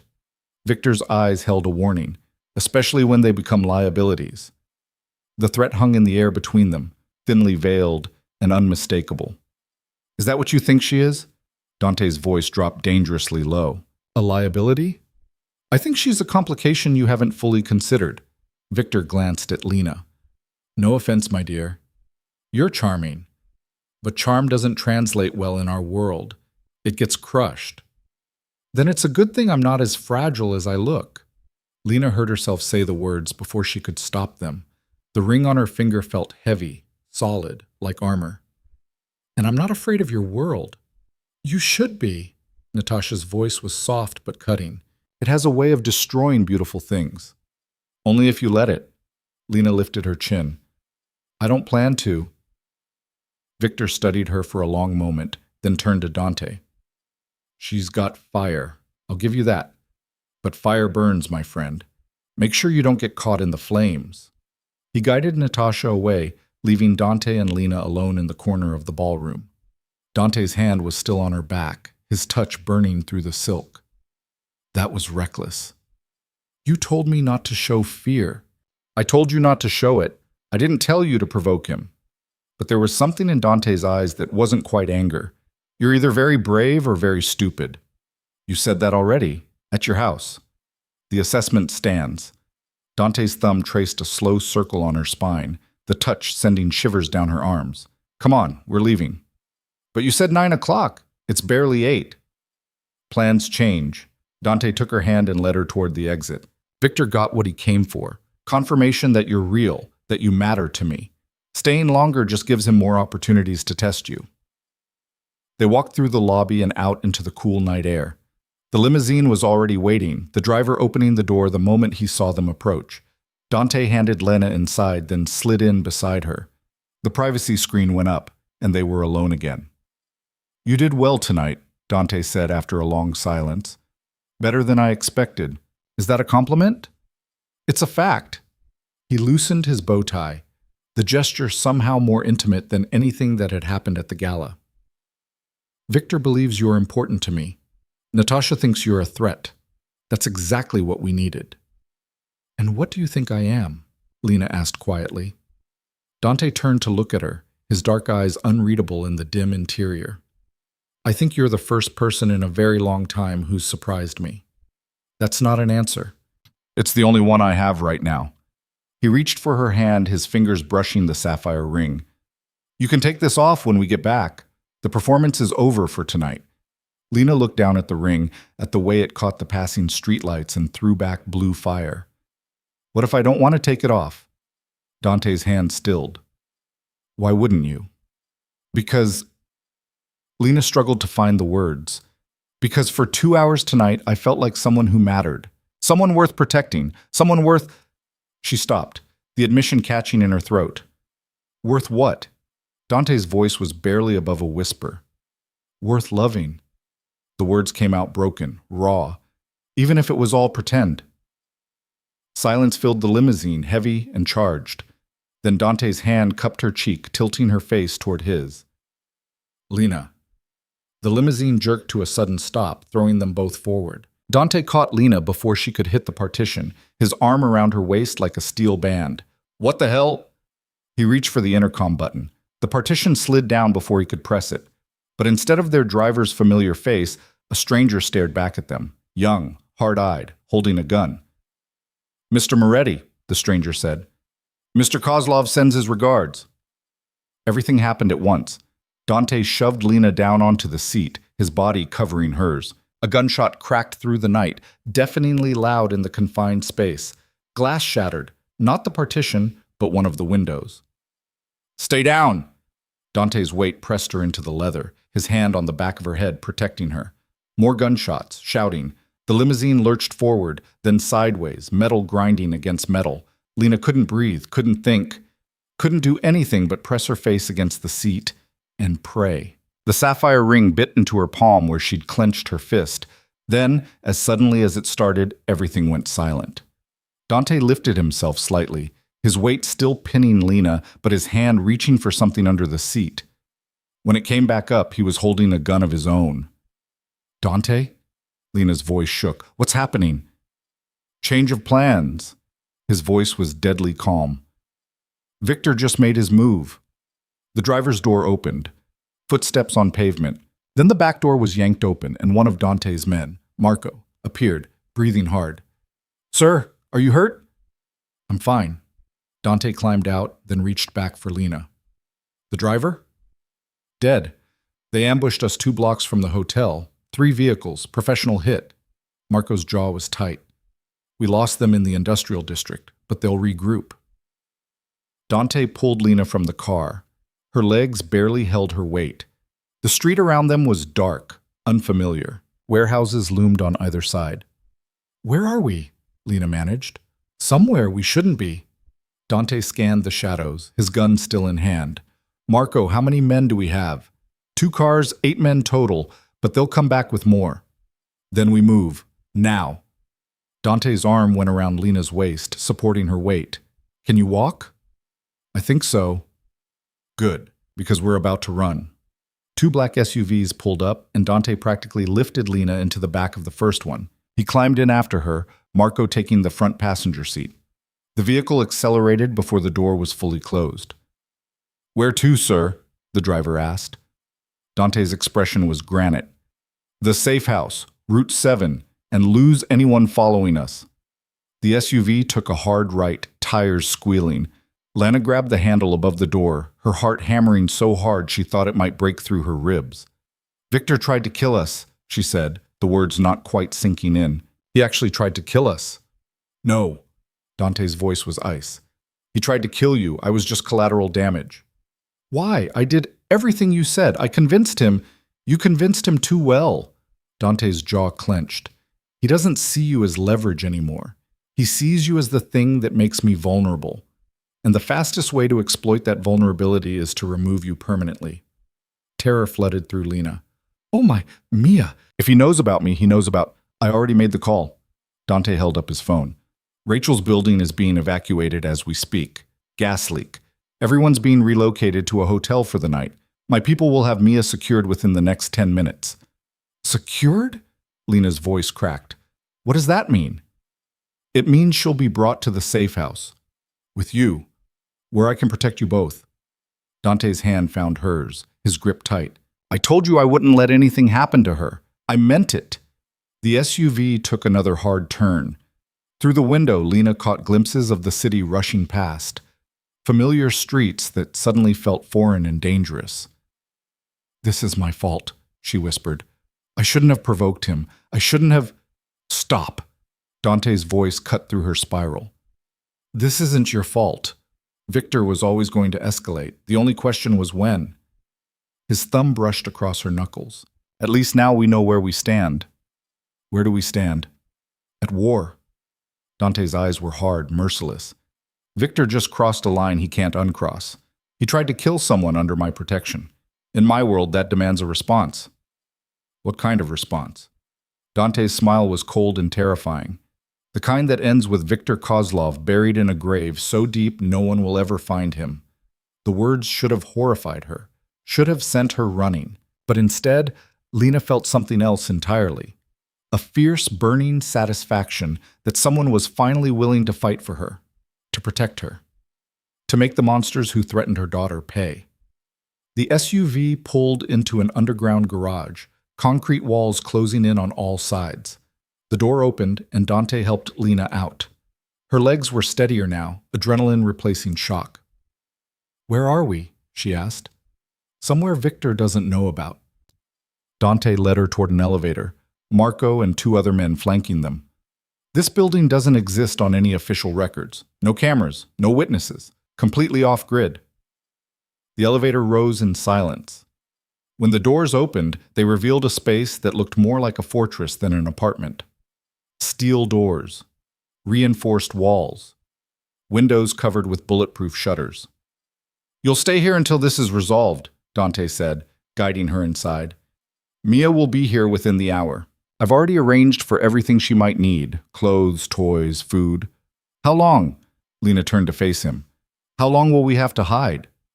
As long as it takes. Dante's expression softened slightly. I know this isn't what you wanted. I know you didn't ask for any of this, but right now, this is the safest place for both of you. And what about you? Lena asked. Where will you be? Ending this, Dante checked his gun, his movements efficient and practiced. Victor made his move. Now I make mine. Wait. Lena grabbed his arm. You're leaving. Now. Every minute I wait gives Victor time to prepare, to move his assets, to disappear. Dante covered her hand with his. I need to strike while he's still congratulating himself on tonight's attack. You could die. I could. He didn't deny it, didn't offer false comfort. But if I don't do this, you and Mia will spend the rest of your lives looking over your shoulders. Is that the future you want? Lena thought about Mia growing up afraid, always hiding, never safe. No. Then trust me to do what needs to be done. Dante lifted her hand, his lips brushing across her knuckles in a gesture that felt far too real to be part of the performance. I swear to you, Lena, I will end this. Victor Coslov will never threaten you or your daughter again. How can you promise that? Because I don't make promises I can't keep. He released her hand and stepped back. Marco will stay here with you. The apartment is stocked for a week. Don't open the door for anyone except my men. Don't use your phone. Don't… I understand. Lena wrapped her arms around herself. I'll be careful. Dante studied her for a long moment, his expression unreadable. Then he turned to Marco. If anything happens to them, I'll hold you personally responsible. Yes, sir. Marco's face was grave. I won't let you down. Dante moved towards the elevator, then stopped, his back to Lena. The things I'm about to do, the things Victor forced me to do, they're going to be brutal, violent, everything you've probably been taught to fear about men like me. I know what you are, Lena said quietly. Do you? Dante looked back over his shoulder. Because once this is done, once you've seen what I'm capable of, you might not want to stay, even with the money, even with the protection. Then I'll deal with that when the time comes. Lena lifted her chin. But right now, all I care about is keeping my daughter safe. So do whatever you have to do, Dante. I won't judge you for it. Something flickered in his eyes. Surprise, maybe, or gratitude. I'll be back by morning. Alive? His smile was sharp and dangerous. Very much so. The elevator doors closed, and he was gone. Lena stood in the middle of the safe house, alone except for Marco standing guard by the door. The sapphire ring on her finger felt heavier than ever, the weight of everything it represented pressing down on her. Through the reinforced walls, she couldn't hear the city. Couldn't hear anything except her own heartbeat and the quiet hum of the ventilation system. Somewhere out there, Dante Moretti was going to war. And somewhere in that same city, her daughter was being brought to a fortress to hide from monsters. This was her life now. Not the struggling waitress counting pennies, not the invisible woman cleaning office floors in the dark. This was something else entirely, dangerous and terrifying and somehow impossibly real.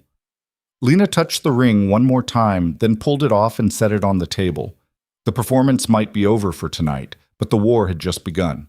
And whether she was ready or not, she was right in the middle of it.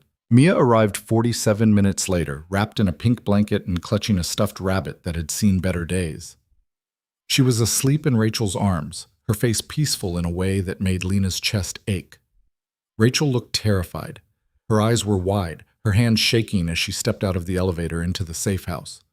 One of Dante's men, Anthony, followed close behind, carrying 2 bags stuffed with what looked like hastily packed clothes and toys. "Lena," Rachel breathed, relief flooding her face.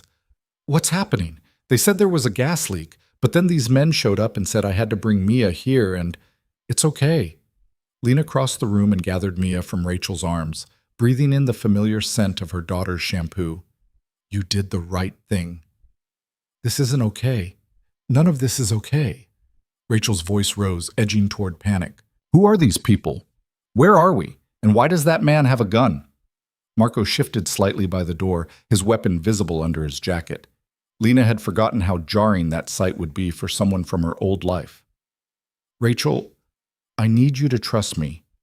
Lena adjusted Mia's weight, settling her against her shoulder. "I can't explain everything right now, but we're safe here, safer than anywhere else." "Safe from what?" Rachel grabbed Lena's free arm. "Please. I've been watching your daughter for 3 days with no explanation. I deserve to know what's going on." Lena looked at Marco, who gave the slightest shake of his head. Don't tell her anything, but Rachel had dropped everything to help her, had taken care of Mia without question, and she deserved better than lies. "There's a man," Lena said carefully. "A dangerous man. He's targeting me because of someone I'm involved with. Until that threat is neutralized, Mia and I need to stay hidden." "Involved with?" Rachel's eyes went wide. "You mean, is this about him? The man who sent the money?" "Yes." "Is he—" Rachel glanced at Marco, lowering her voice. "Is he some kind of criminal?" The question hung in the air. Lena could lie, deflect, protect Dante's reputation. But what was the point? Rachel had already seen too much. "Yes," Lena said quietly. "He is, and so is the man who's after us." Rachel's face went pale. "Oh my, Lena, what have you gotten yourself into?" "Something I can't get out of. Not yet." Lena shifted Mia to her other shoulder, the little girl stirring but not waking. "But Dante, the man I'm involved with, he's going to fix this. Tonight. And then it'll be over." "You're trusting a criminal to keep you safe." "I'm trusting the only person with the power to do it." Lena met Rachel's eyes. "I know how this sounds. I know you think I've lost my mind, but you haven't seen what I've seen. You don't know what these people are capable of." "Then tell me." Rachel's voice shook. "Make me understand why you'd risk your daughter's life for what? Money? A man you barely know?" "It's not about money." The words came out sharper than Lena intended. "It stopped being about money the moment Victor Coslov sent funeral flowers to your apartment, the moment he made it clear he'd hurt Mia to get to Dante. I didn't choose this, Rachel. It chose me." Silence stretched between them. Then Rachel's shoulders sagged, the fight draining out of her. "I don't understand any of this," she whispered, "but I can see you're terrified, and I've never seen you terrified before." "I am." Lena blinked back tears. "I'm so scared I can barely breathe, but I have to believe Dante will keep us safe, because the alternative—" Her voice broke. "The alternative is unthinkable." Rachel pulled her into a one-armed hug, careful not to crush Mia between them. Okay. What do you need me to do?" "Go home." Forget you saw any of this. Lena stepped back. Anthony will drive you. Tell anyone who asks that the gas leak was real and that Mia is staying with family until it's safe to go back. That's it? I just leave you here? That's it. Lena forced a smile. You've already done more than enough. The money Dante sent you, keep it. You've earned it. Rachel shook her head. I don't want his money. I just want you and Mia to be okay. We will be. Lena hoped it was true. I promise. Anthony stepped forward. Miss, we need to go. Mr. Moretti's orders were clear. No civilians on the premises longer than necessary. Rachel looked like she wanted to argue, but something in Anthony's expression stopped her. She squeezed Lena's hand once more, then allowed herself to be escorted to the elevator. When the doors closed, Lena was alone with her sleeping daughter and Marco's silent presence. The safe house suddenly felt smaller, the walls pressing in. There's a bedroom through there, Marco said, nodding toward a door on the left.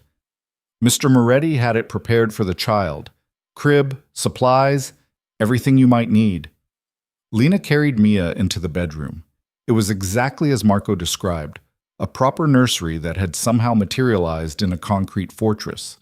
The crib was new, still wrapped in plastic. Shelves lined one wall, stocked with diapers, wipes, formula, even though Mia was long past needing it. There was even a rocking chair by the window, though the window itself was covered with steel shutters. She laid Mia down in the crib, tucking the pink blanket around her small body. The stuffed rabbit went beside her pillow. Mia made a small sound, her hand reaching out instinctively for the toy, then settled back into sleep. Lena watched her daughter breathe, steady and peaceful and utterly unaware of the danger circling them. This was supposed to protect her. This was supposed to keep her safe. But looking at Mia sleeping in a crib behind bulletproof glass, Lena couldn't shake the feeling that she'd traded one kind of prison for another. She's beautiful. The voice startled her. Marco stood in the doorway, his expression softer than before. Thank you. Lena brushed a strand of hair from Mia's forehead. How long do we have to stay here? As long as it takes. Marco's hand rested on his weapon. Mr. Moretti was clear, you don't leave until he says it's safe. And if something happens to him? The question tasted like ash. If Victor, then I follow my secondary orders. Marco's voice was flat, professional. Which are to get you and your daughter out of the city and somewhere Victor can never find you. You'd do that? Risk your life for strangers? You're not strangers. You're under Mr. Moretti's protection. That makes you family. Marco's jaw tightened. And I don't abandon family. The word hit Lena harder than it should have. Family. She'd been alone for so long, just her and Mia against the world, that she'd forgotten what it felt like to be part of something larger. What happens now? She asked. Now we wait. Marco moved back to the living area, positioning himself where he could see both the elevator and the bedroom door. Mr. Moretti will contact me when it's done. When what's done? Marco met her eyes. When Victor Coslov is no longer a problem. The clinical way he said it sent chills down Lena's spine. This was real. Dante was out there right now, doing things that would probably haunt him, or should haunt him if he was the kind of man who felt remorse. And she was here, hiding behind steel walls, waiting to find out if the man protecting her would survive the night. Lena returned to the living area, unable to stay still. The safe house was sparse but functional. A couch, a kitchenette, a table with 2 chairs, no personal touches, no warmth, just the bare necessities for survival. The sapphire ring sat where she'd left it on the table, catching the overhead light. She picked it up, turning it between her fingers. He gave you that tonight? Marco asked. He loaned it to me. For the performance. Lena slipped it back on her finger, the weight familiar now. $200,000 just to convince people we were together. Mr. Moretti doesn't do anything by halves. So Teresa keeps telling me. Lena sank onto the couch, exhaustion finally catching up with her. How long have you worked for him? 4 years, since I was 21. Marco's posture didn't relax, but his voice lost some of its professional edge. He pulled me out of a bad situation. Gave me a job when no one else would. I owe him everything. What kind of bad situation? The kind where you make one mistake and spend the rest of your life paying for it. Marco's expression darkened. I was young, stupid. Got involved with the wrong people. By the time I realized how deep I was, there was no way out. Until Dante. Until Mr. Moretti, Marco corrected automatically. He didn't ask questions, didn't judge, just offered me a choice. Work for him and start clean, or stay where I was and probably end up dead. Not much of a choice. It was more than anyone else gave me. Marco's hand drifted to his weapon again, an unconscious gesture. So when he tells me to protect someone, I protect them, no matter what. Lena studied him, this young man who'd somehow ended up in Dante's world, trading one set of chains for another. Do you ever regret it? Working for him? Every day? The honesty surprised her, but I'd regret the alternative more. Before Lena could respond, Marco's phone buzzed. He pulled it out, his expression sharpening as he read the message. What is it? Lena stood. Is it Dante? No, one of the perimeter guards. Marco typed a response, then pocketed the phone. Nothing to worry about, just checking in. But his hand stayed on his weapon, and his eyes kept drifting to the elevator doors. Marco. Lena moved closer. What aren't you telling me? Mr. Moretti's orders were to keep you calm and safe. Sharing tactical information doesn't serve either purpose. I'm not some fragile thing that needs protecting from the truth. Lena's voice hardened. If there's a threat, I deserve to know about it. Marco hesitated, clearly weighing his loyalty to Dante against the determination in Lena's eyes. Finally, he sighed. There's been increased activity near the building. Vehicles that don't belong. People asking questions. He met her gaze. Victor knows Mr. Moretti has safe houses. He's trying to figure out which one you're in. Fear spiked through Lena's chest. Can he find us? Not easily. This location is off-grid, but Victor has resources. Marco's jaw tightened. That's why the perimeter guards are on high alert. Any sign of a breach, and we move to secondary protocols. Which are? Evacuation. There's a tunnel system that leads to 3 different exit points. We'd be out of the building and in a secure vehicle before Victor's men made it past the lobby.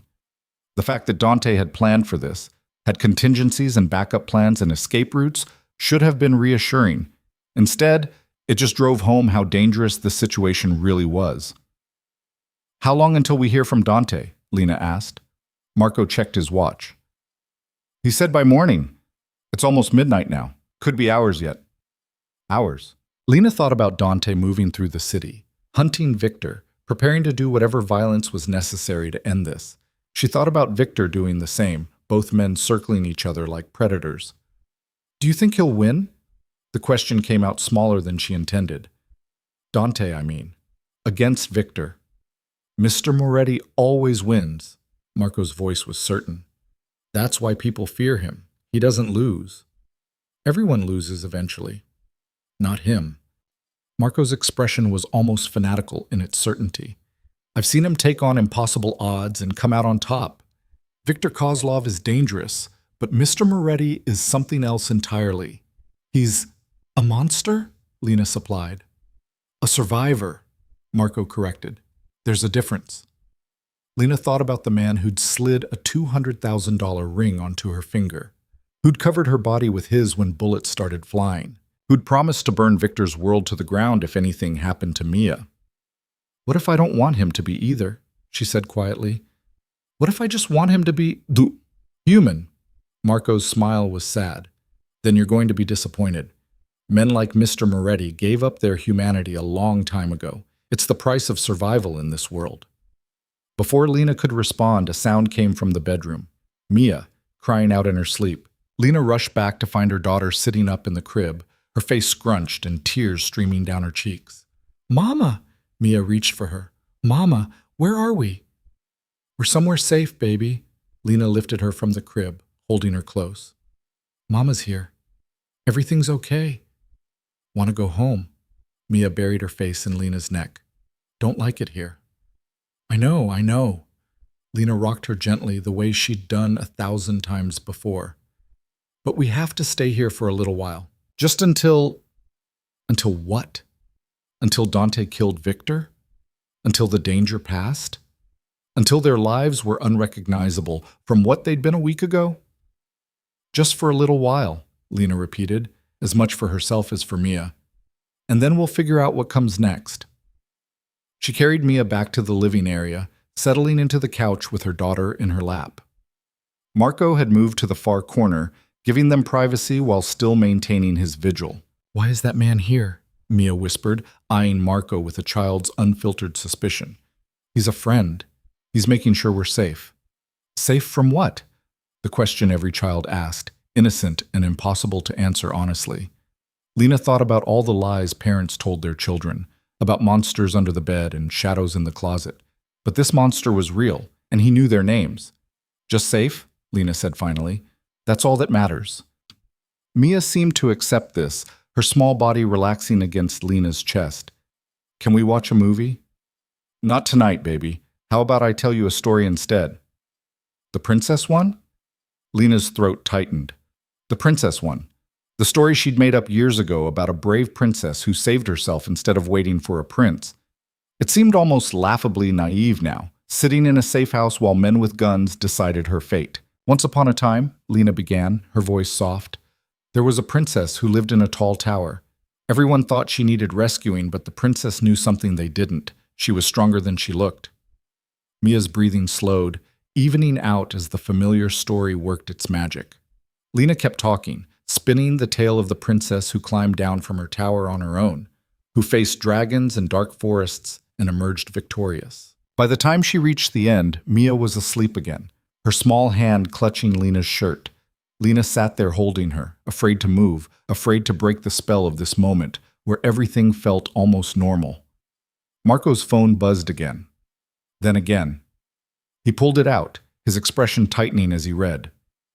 "What?" Lena asked, careful to keep her voice low. Marco looked up, and for the first time since she'd met him, she saw genuine fear in his eyes. "We need to move. Now." "What happened?" "Victor found us. He's coming." The words barely registered before Marco was moving, crossing the room in 3 long strides. "Grab the child. We're using exit route 2. But Dante said, Mr. Moretti's orders were clear. If there's a breach, we evacuate. No exceptions." Marco was already pulling up a section of the floor, revealing a dark tunnel beneath. "You have 30 seconds to grab what you need. Move." Lena's mind went blank with panic. Grab what she needed. What did she need? Diapers, clothes, Mia's rabbit? The bags Anthony had brought sat by the bedroom door. She lunged for them, slinging one over her shoulder while maintaining her grip on Mia. "Time's up." Marco gestured to the tunnel. "You first. I'll follow and seal the entrance." Lena stared at the dark hole in the floor. "Where does it go?" "Parking garage 3 blocks away. Secure vehicle waiting." Marco's hand was on his weapon now, his eyes fixed on the elevator. "Miss Carter, please." "We're out of time." A sound from above. Footsteps on the roof. Heavy. Multiple people. Marco's expression turned grim. "They're coming through the ceiling. Go, now." Lena clutched Mia tighter and stepped into the tunnel. Metal rungs led down into darkness. She descended as quickly as she could with Mia in her arms, the bag banging against her hip with every step. Behind her, she heard Marco drop into the tunnel. A mechanism engaged, and the floor section slid back into place with a heavy thunk. Emergency lighting flickered on, revealing a concrete tunnel that stretched ahead into darkness. "This way." Marco moved past her, leading them forward. "Stay close and stay quiet." They moved through the tunnel in silence, broken only by their footsteps and Mia's soft breathing. The little girl had somehow slept through the evacuation, her body limp and trusting in Lena's arms. "How did they find us?" Lena whispered. "I don't know, but Mr. Moretti will." Marco's voice was tight with anger. "Someone talked. Someone gave up this location, and when he finds out who—" An explosion rocked the tunnel. Dust and debris rained down from the ceiling. Lena stumbled, barely keeping her balance. Marco caught her arm, steadying her. "They're breaching the safe house." His grip tightened. "We need to run." They ran. Lena's legs burned, her arms aching from Mia's weight. The tunnel seemed endless, stretching on and on into darkness. Behind them, she could hear more explosions, the sound of Victor's men destroying Dante's carefully constructed fortress. Finally, they reached a door. Marco pulled out a keycard, swiped it, and the door swung open to reveal a parking garage. A black SUV sat waiting, engine already running. Get in. Marco practically shoved Lena into the back seat. Buckle the child in. We're leaving. Lena fumbled with the seatbelt, trying to secure Mia without waking her. Marco slid into the driver's seat and gunned the engine.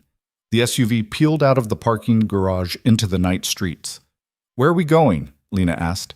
Secondary location. Mr. Moretti set up multiple fallback positions. Marco's eyes kept darting to the rearview mirror. We'll be safe there. You said that about the last place. I know. Marco's jaw clenched. I'm sorry, Miss Carter. This shouldn't have happened. Someone betrayed Mr. Moretti's trust, and I swear to you they'll pay for it.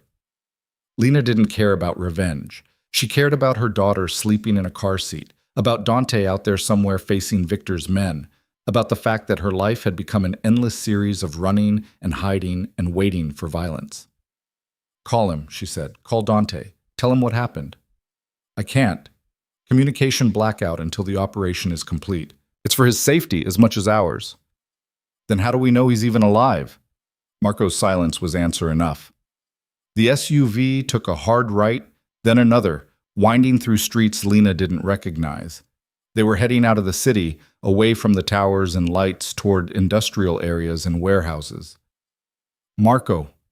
Lena kept her voice steady despite the fear climbing up her throat. Tell me the truth. What happens if Victor gets to Dante before Dante gets to him? Marco's hands tightened on the steering wheel. Then you and your daughter disappear. New names, new lives. Somewhere Victor will never think to look. And you? I make sure Victor doesn't live long enough to enjoy his victory. The certainty in Marco's voice was absolute. Mr. Moretti saved my life. If he dies protecting yours, the least I can do is finish what he started. The words should have been comforting. Instead, they just drove home how many people were willing to die for Dante Moretti's honor. How many lives would be destroyed before this war finally ended. The SUV pulled into an abandoned warehouse, its headlights cutting through the darkness. Marco parked inside, then killed the engine. Silence pressed in, heavy and oppressive. We wait here, he said. Backup will arrive within the hour. Until then, his phone rang. Not a text. An actual call.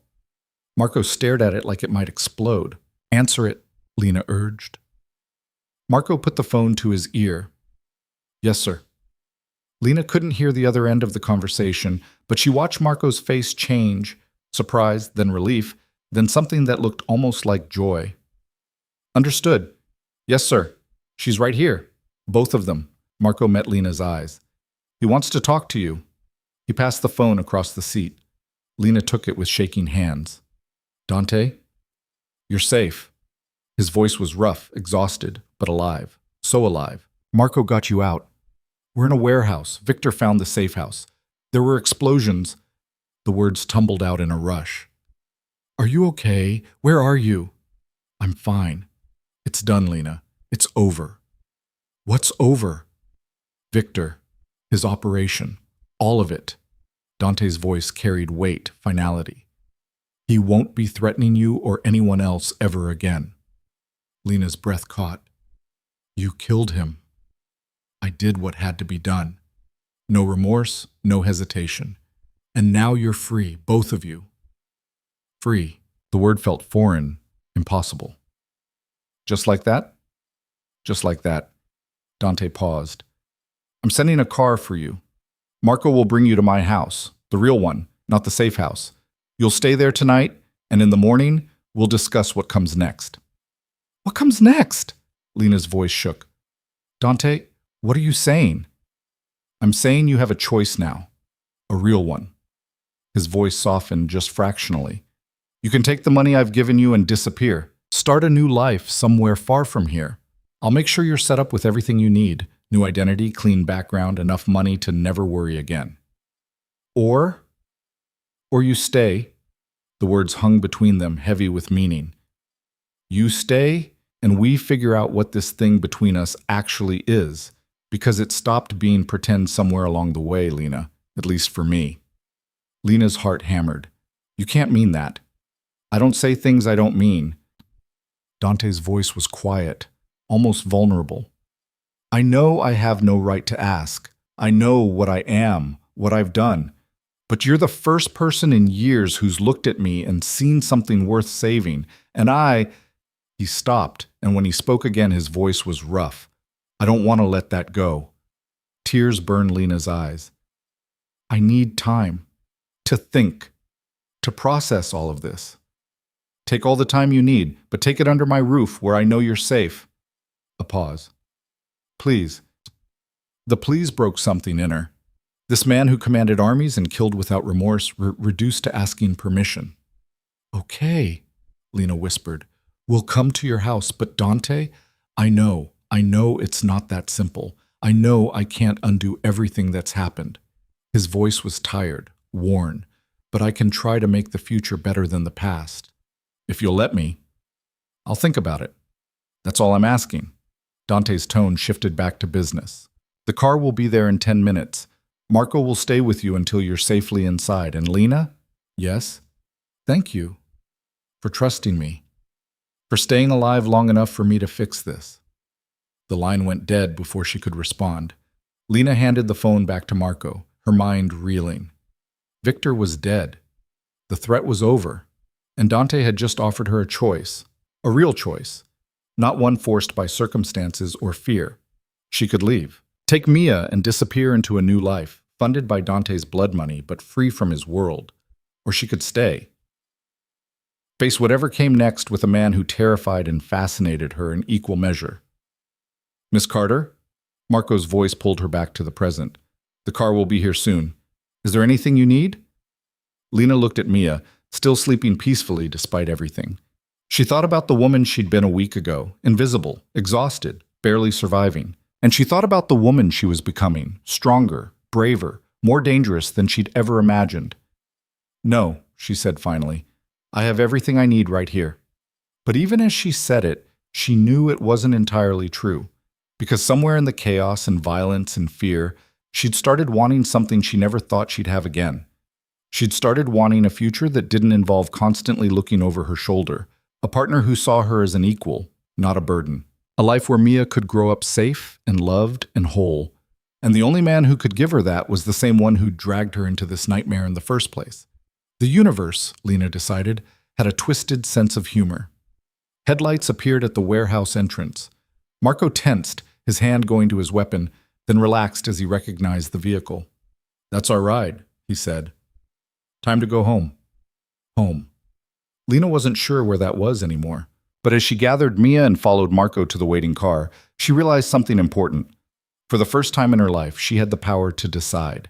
And that, more than money or safety or even love, was worth everything she'd been through. The mansion looked different in the pre-dawn darkness.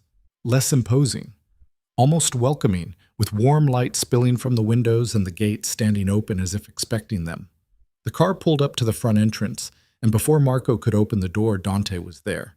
He looked like he'd been through hell. His tuxedo jacket was gone, his white shirt smeared with dirt and what might have been blood. His hair was disheveled, his face marked with exhaustion and something darker. The weight of whatever he'd done to end Victor Kozlov's reign. But his eyes, when they found Lena's, were alive with relief. You're here. He opened the car door himself, his hands reaching for her. You're safe. Lena climbed out with Mia still asleep in her arms, and Dante's hand immediately went to the small of her back, steadying her. The touch was familiar now, protective rather than possessive. I told you I'd end it, he said quietly. I know. Lena studied his face, looking for signs of the violence he'd committed. Are you hurt? Nothing that won't heal. Dante's attention shifted to Mia. She slept through everything? Somehow, Lena adjusted her daughter's weight. Children are resilient that way. So are their mothers. Dante guided them toward the entrance. Teresa appeared in the doorway, her expression carefully neutral despite the hour. Teresa prepared the blue suite. Everything you need should be there. Thank you. Lena started toward the stairs, then stopped. Dante, what happened to Victor? His jaw tightened. Do you really want to know? Lena thought about it. About the man who'd sent funeral flowers and tried to kill them in a limousine. About the threat he'd posed to Mia, to their future, to any chance of peace. No, she said finally. I just want to know it's really over. It is. Dante's voice was absolute. Victor's operation is dismantled. His associates are scattered or dead. His wife is on a plane to Switzerland with enough money to never come back. He paused. And Victor himself will never threaten anyone again. The finality in his tone made it clear there was no body to find, no evidence to trace. Victor Coslov had simply ceased to exist. Good, Lena said, and meant it. Surprise flickered across Dante's face.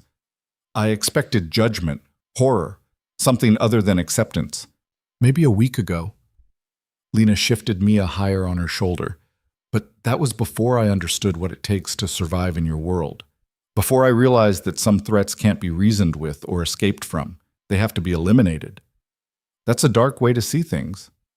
I'm standing in a crime lord's mansion at 4 a.m, holding my daughter, after barely escaping an assassination attempt. Lena's smile was tired. I think I've earned a little darkness. Dante's hand cupped her cheek, his thumb brushing across her cheekbone. You shouldn't have had to earn it. You should have been able to live your quiet life, raise your daughter, never know any of this existed. But then I would never have met you. The words slipped out before Lena could stop them. Dante's eyes darkened. Is that a good thing? I don't know yet. Lena pulled back, needing distance to think clearly. But I know I'm not the same person I was before, and I don't think I can go back to being her. You don't have to. Dante's voice was soft. That's what I'm trying to tell you. You have choices now, real ones. We'll talk about it in the morning. Lena moved toward the stairs. Right now, I need to put my daughter to bed and figure out how to explain to her that our life has completely changed. Take all the time you need. Dante stepped back. I'll be in my study if you need anything. Lena carried Mia up the familiar stairs to the blue suite. Teresa had indeed prepared everything. The bed turned down, fresh pajamas laid out, even a glass of water on the nightstand. The woman was either incredibly efficient or had anticipated Lena's return. She changed Mia into the pajamas, then tucked her into the massive bed. Her daughter stirred, green eyes opening briefly. Mama? Mia's voice was thick with sleep. Are we home? The question broke Lena's heart. We're somewhere safe, baby. Go back to sleep. The nice man's house? Lena blinked. What nice man? The one who gave me the bunny. Mia pulled her stuffed rabbit closer. He said to tell you he keeps his promises. When? Lena's breath caught. When did you meet him? But Mia was already asleep again, her small chest rising and falling peacefully. Lena stood frozen by the bed. Dante had met Mia. At some point during the chaos, he'd taken time to see her daughter, to give her a toy, to promise safety. The gesture was so at odds with the man who just killed Victor Coslov that Lena's mind struggled to reconcile the two. She left Mia sleeping and went in search of answers. Dante's study door was ajar, warm light spilling into the hallway. Lena knocked softly, then pushed it open. Dante sat behind his desk, a glass of whiskey in one hand and a phone in the other. He looked up as she entered, setting both aside. Couldn't sleep? He asked. Mia said you gave her the rabbit. Lena closed the door behind her. When? This afternoon, before everything went to hell. Dante leaned back in his chair. I wanted to meet her, to see the child I was risking everything to protect. And she's remarkable, brave, curious, asked me why I looked sad. A ghost of a smile crossed his face. I told her I was just tired. She said I should take a nap, that naps make everything better. Despite everything, Lena felt her lips curve. That sounds like her. She looks like you. Same eyes, same determination in her chin. Dante's voice softened. You've raised an incredible daughter, Lena. I've done my best. Lena moved closer to the desk. She called you the nice man. I might have bribed her with cookies. Dante Moretti, feared crime boss, bribing 4-year-olds with cookies. Lena shook her head. If Victor could have seen that, he might have died of shock before you got to him. The words hung between them, an acknowledgement of what Dante had done, what he was capable of. But instead of fear, Lena felt something else entirely. Gratitude, relief, and underneath it all, something warmer and far more dangerous. Why did you really come down here? Dante asked quietly. Because I need to understand something. Lena braced her hands on the edge of his desk. You said this stopped being pretend for you. When? When did it become real? Dante was silent for a long moment, studying her with those dark, unreadable eyes. Then he stood, moving around the desk until only inches separated them. "The moment you stood up to Victor at the gates," he said, "when you could have run, could have begged me to let you go, but instead you stepped forward and defended me, defended your choice to be here." His hand found hers, fingers threading together. "No one has ever chosen me before, Lena. They've chosen my money, my power, my protection. But you chose me, even when it was terrifying, even when it made no sense. I didn't know I was choosing anything. I was just trying to survive. That's what made it real." Dante's other hand cupped her face. "You weren't performing. You weren't trying to manipulate me. You were just being honest. And I realized I'd never met anyone who looked at me and saw a person worth defending instead of a monster worth fearing." Lena's breath caught. "I do fear you. Some parts of you." "Good. You should." His thumb traced her jaw. "But you don't fear all of me, and that's more than I've had in a very long time. What do you want from me, Dante?" The question came out as barely more than a whisper. "Really? Not the performance, not the pretend wife. What do you actually want?" "A chance." His forehead rested against hers. "A chance to see if this thing between us is as real as it feels. A chance to be someone other than what I've always been. A chance to build something that isn't founded on fear and violence and power. That's a lot of chances. I'm a greedy man." His lips brushed her temple. "But I'm also a patient one. So I'll take whatever you're willing to give. A day? A week? A conversation over breakfast? Whatever you can offer, I'll accept." Lena pulled back slightly, needing to see his face. "And if I decide to leave? To take the money and disappear like you offered?" Pain flickered in Dante's eyes. "Then I'll let you go. I'll make sure you and Mia have everything you need to start over.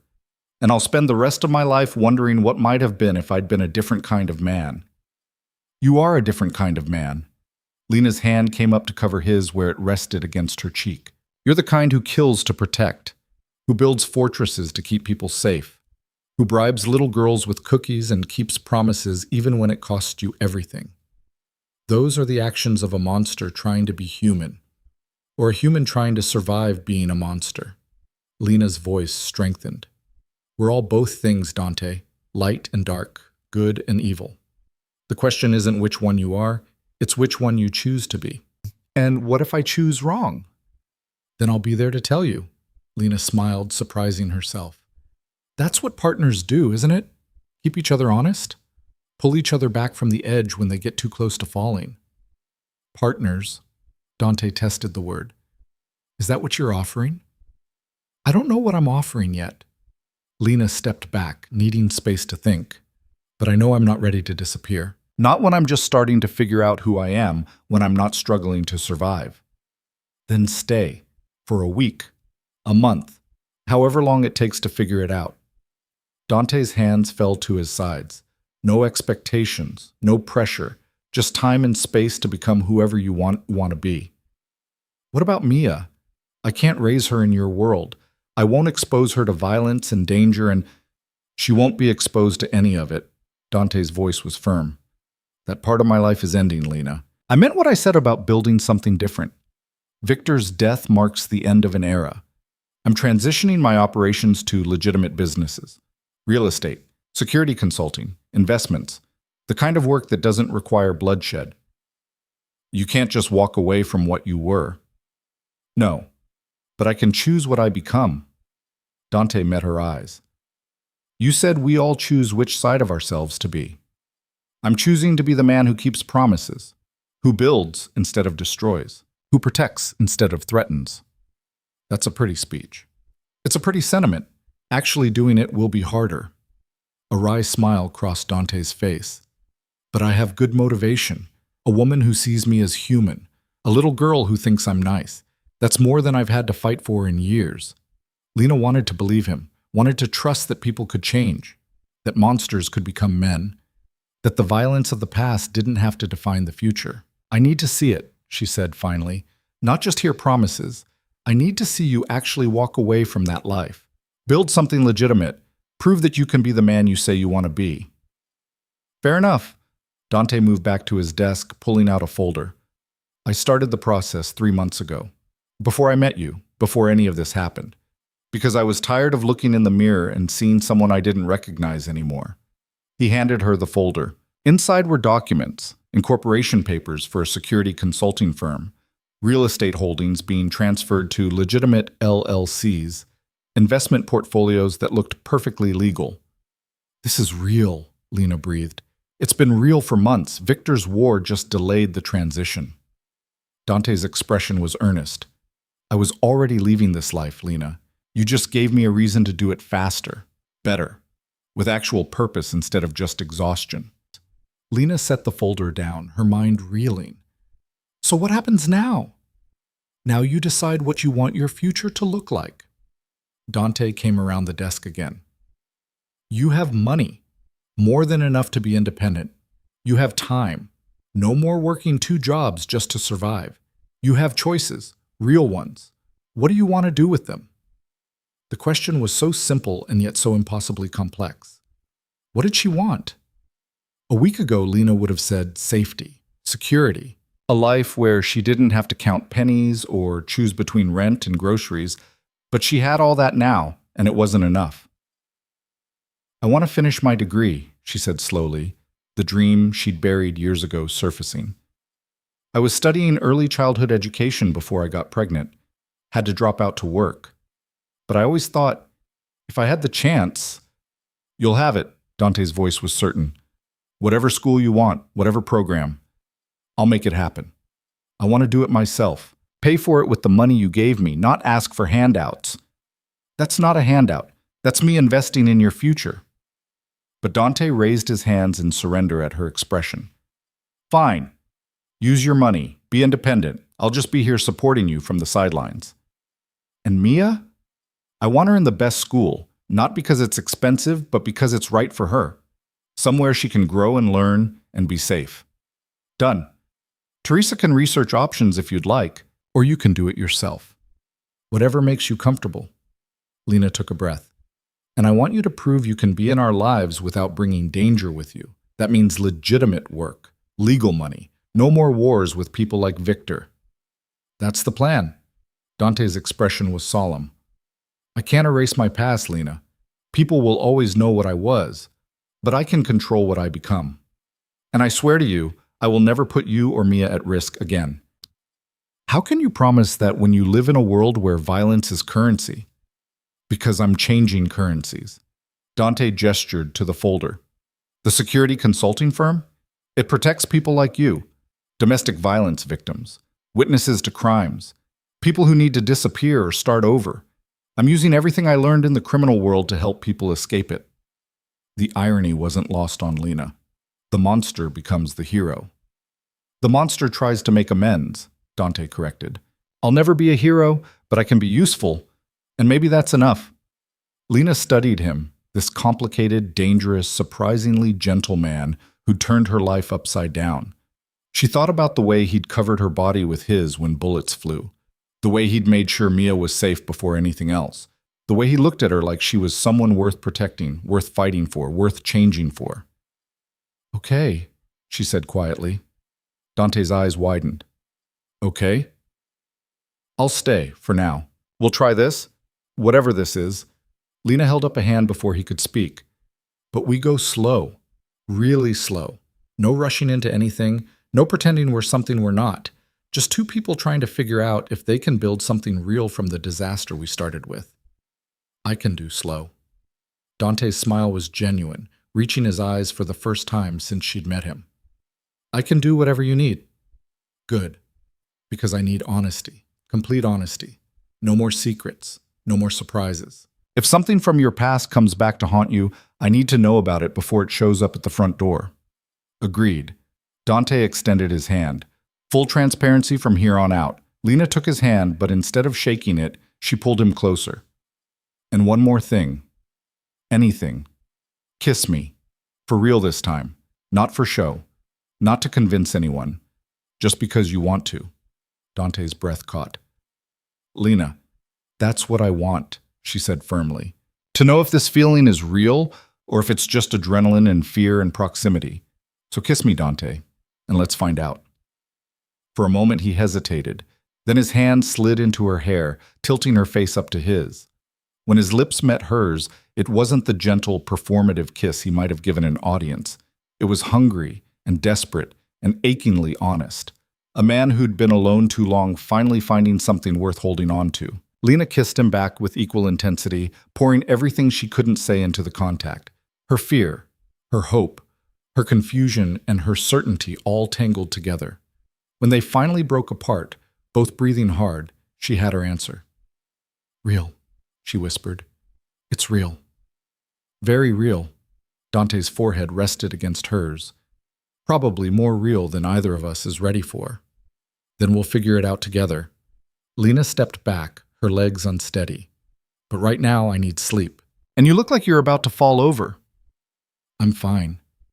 You're exhausted and probably running on adrenaline and bourbon. Lena moved toward the door. Get some rest, Dante. The world will still be here in the morning. Will you? The vulnerability in his voice stopped her. Lena turned back. Yes, I'm not running, not anymore. Good. Dante sagged slightly, the weight of the night finally catching up to him. Because I don't think I have the energy to chase you. You won't have to. Lena smiled. I'll be right upstairs, figuring out how to explain to my 4-year-old that we're staying with the nice man who gives out cookies and makes impossible promises.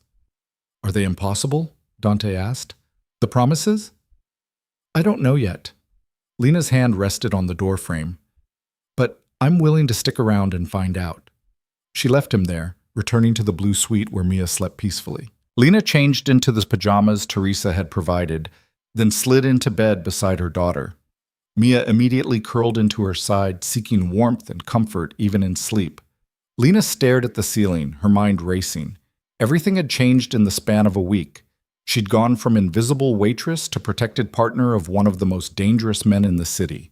She had money, options, a future that didn't involve constant struggle. But more than that, she had something she hadn't realized she'd been missing. Someone who saw her.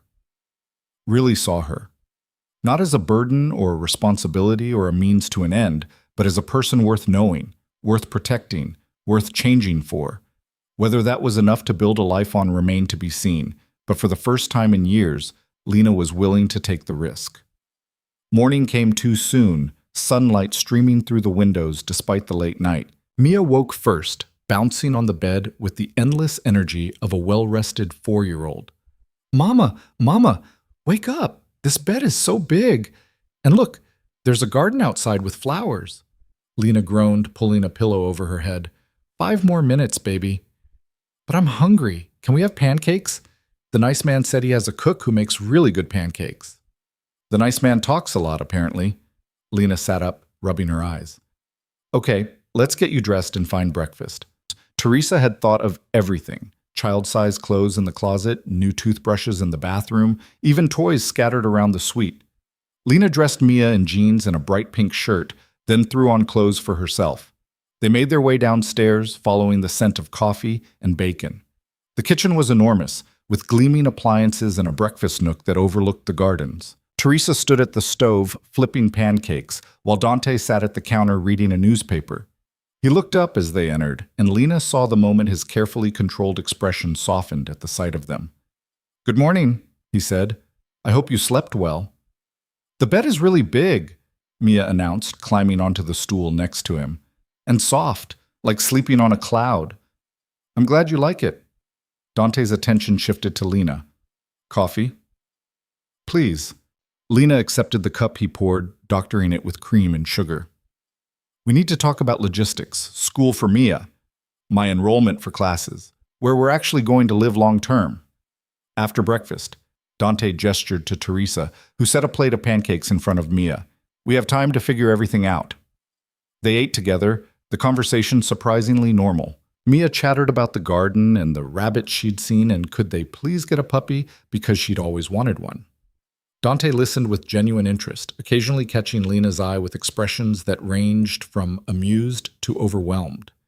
After breakfast, Teresa took Mia to explore the gardens, leaving Dante and Lena alone in the kitchen. She's a lot of energy, Dante observed. Wait until she's had sugar. Lena smiled. Then you'll see real chaos. I look forward to it. Dante refilled their coffee cups. So, logistics. What do you want to know? Everything. Where do we actually live? Here? If you want, or I can set you up in a place of your own. Apartment, house. Whatever makes you comfortable. Dante's voice was careful. I don't want you to feel trapped or obligated. This works however you want it to work. What do you want? Honestly? Dante set down his cup. I want you here. I want to come home at night and find you and Mia in the kitchen. I want to help with homework and learn to make terrible pancakes and build blanket forts. He paused.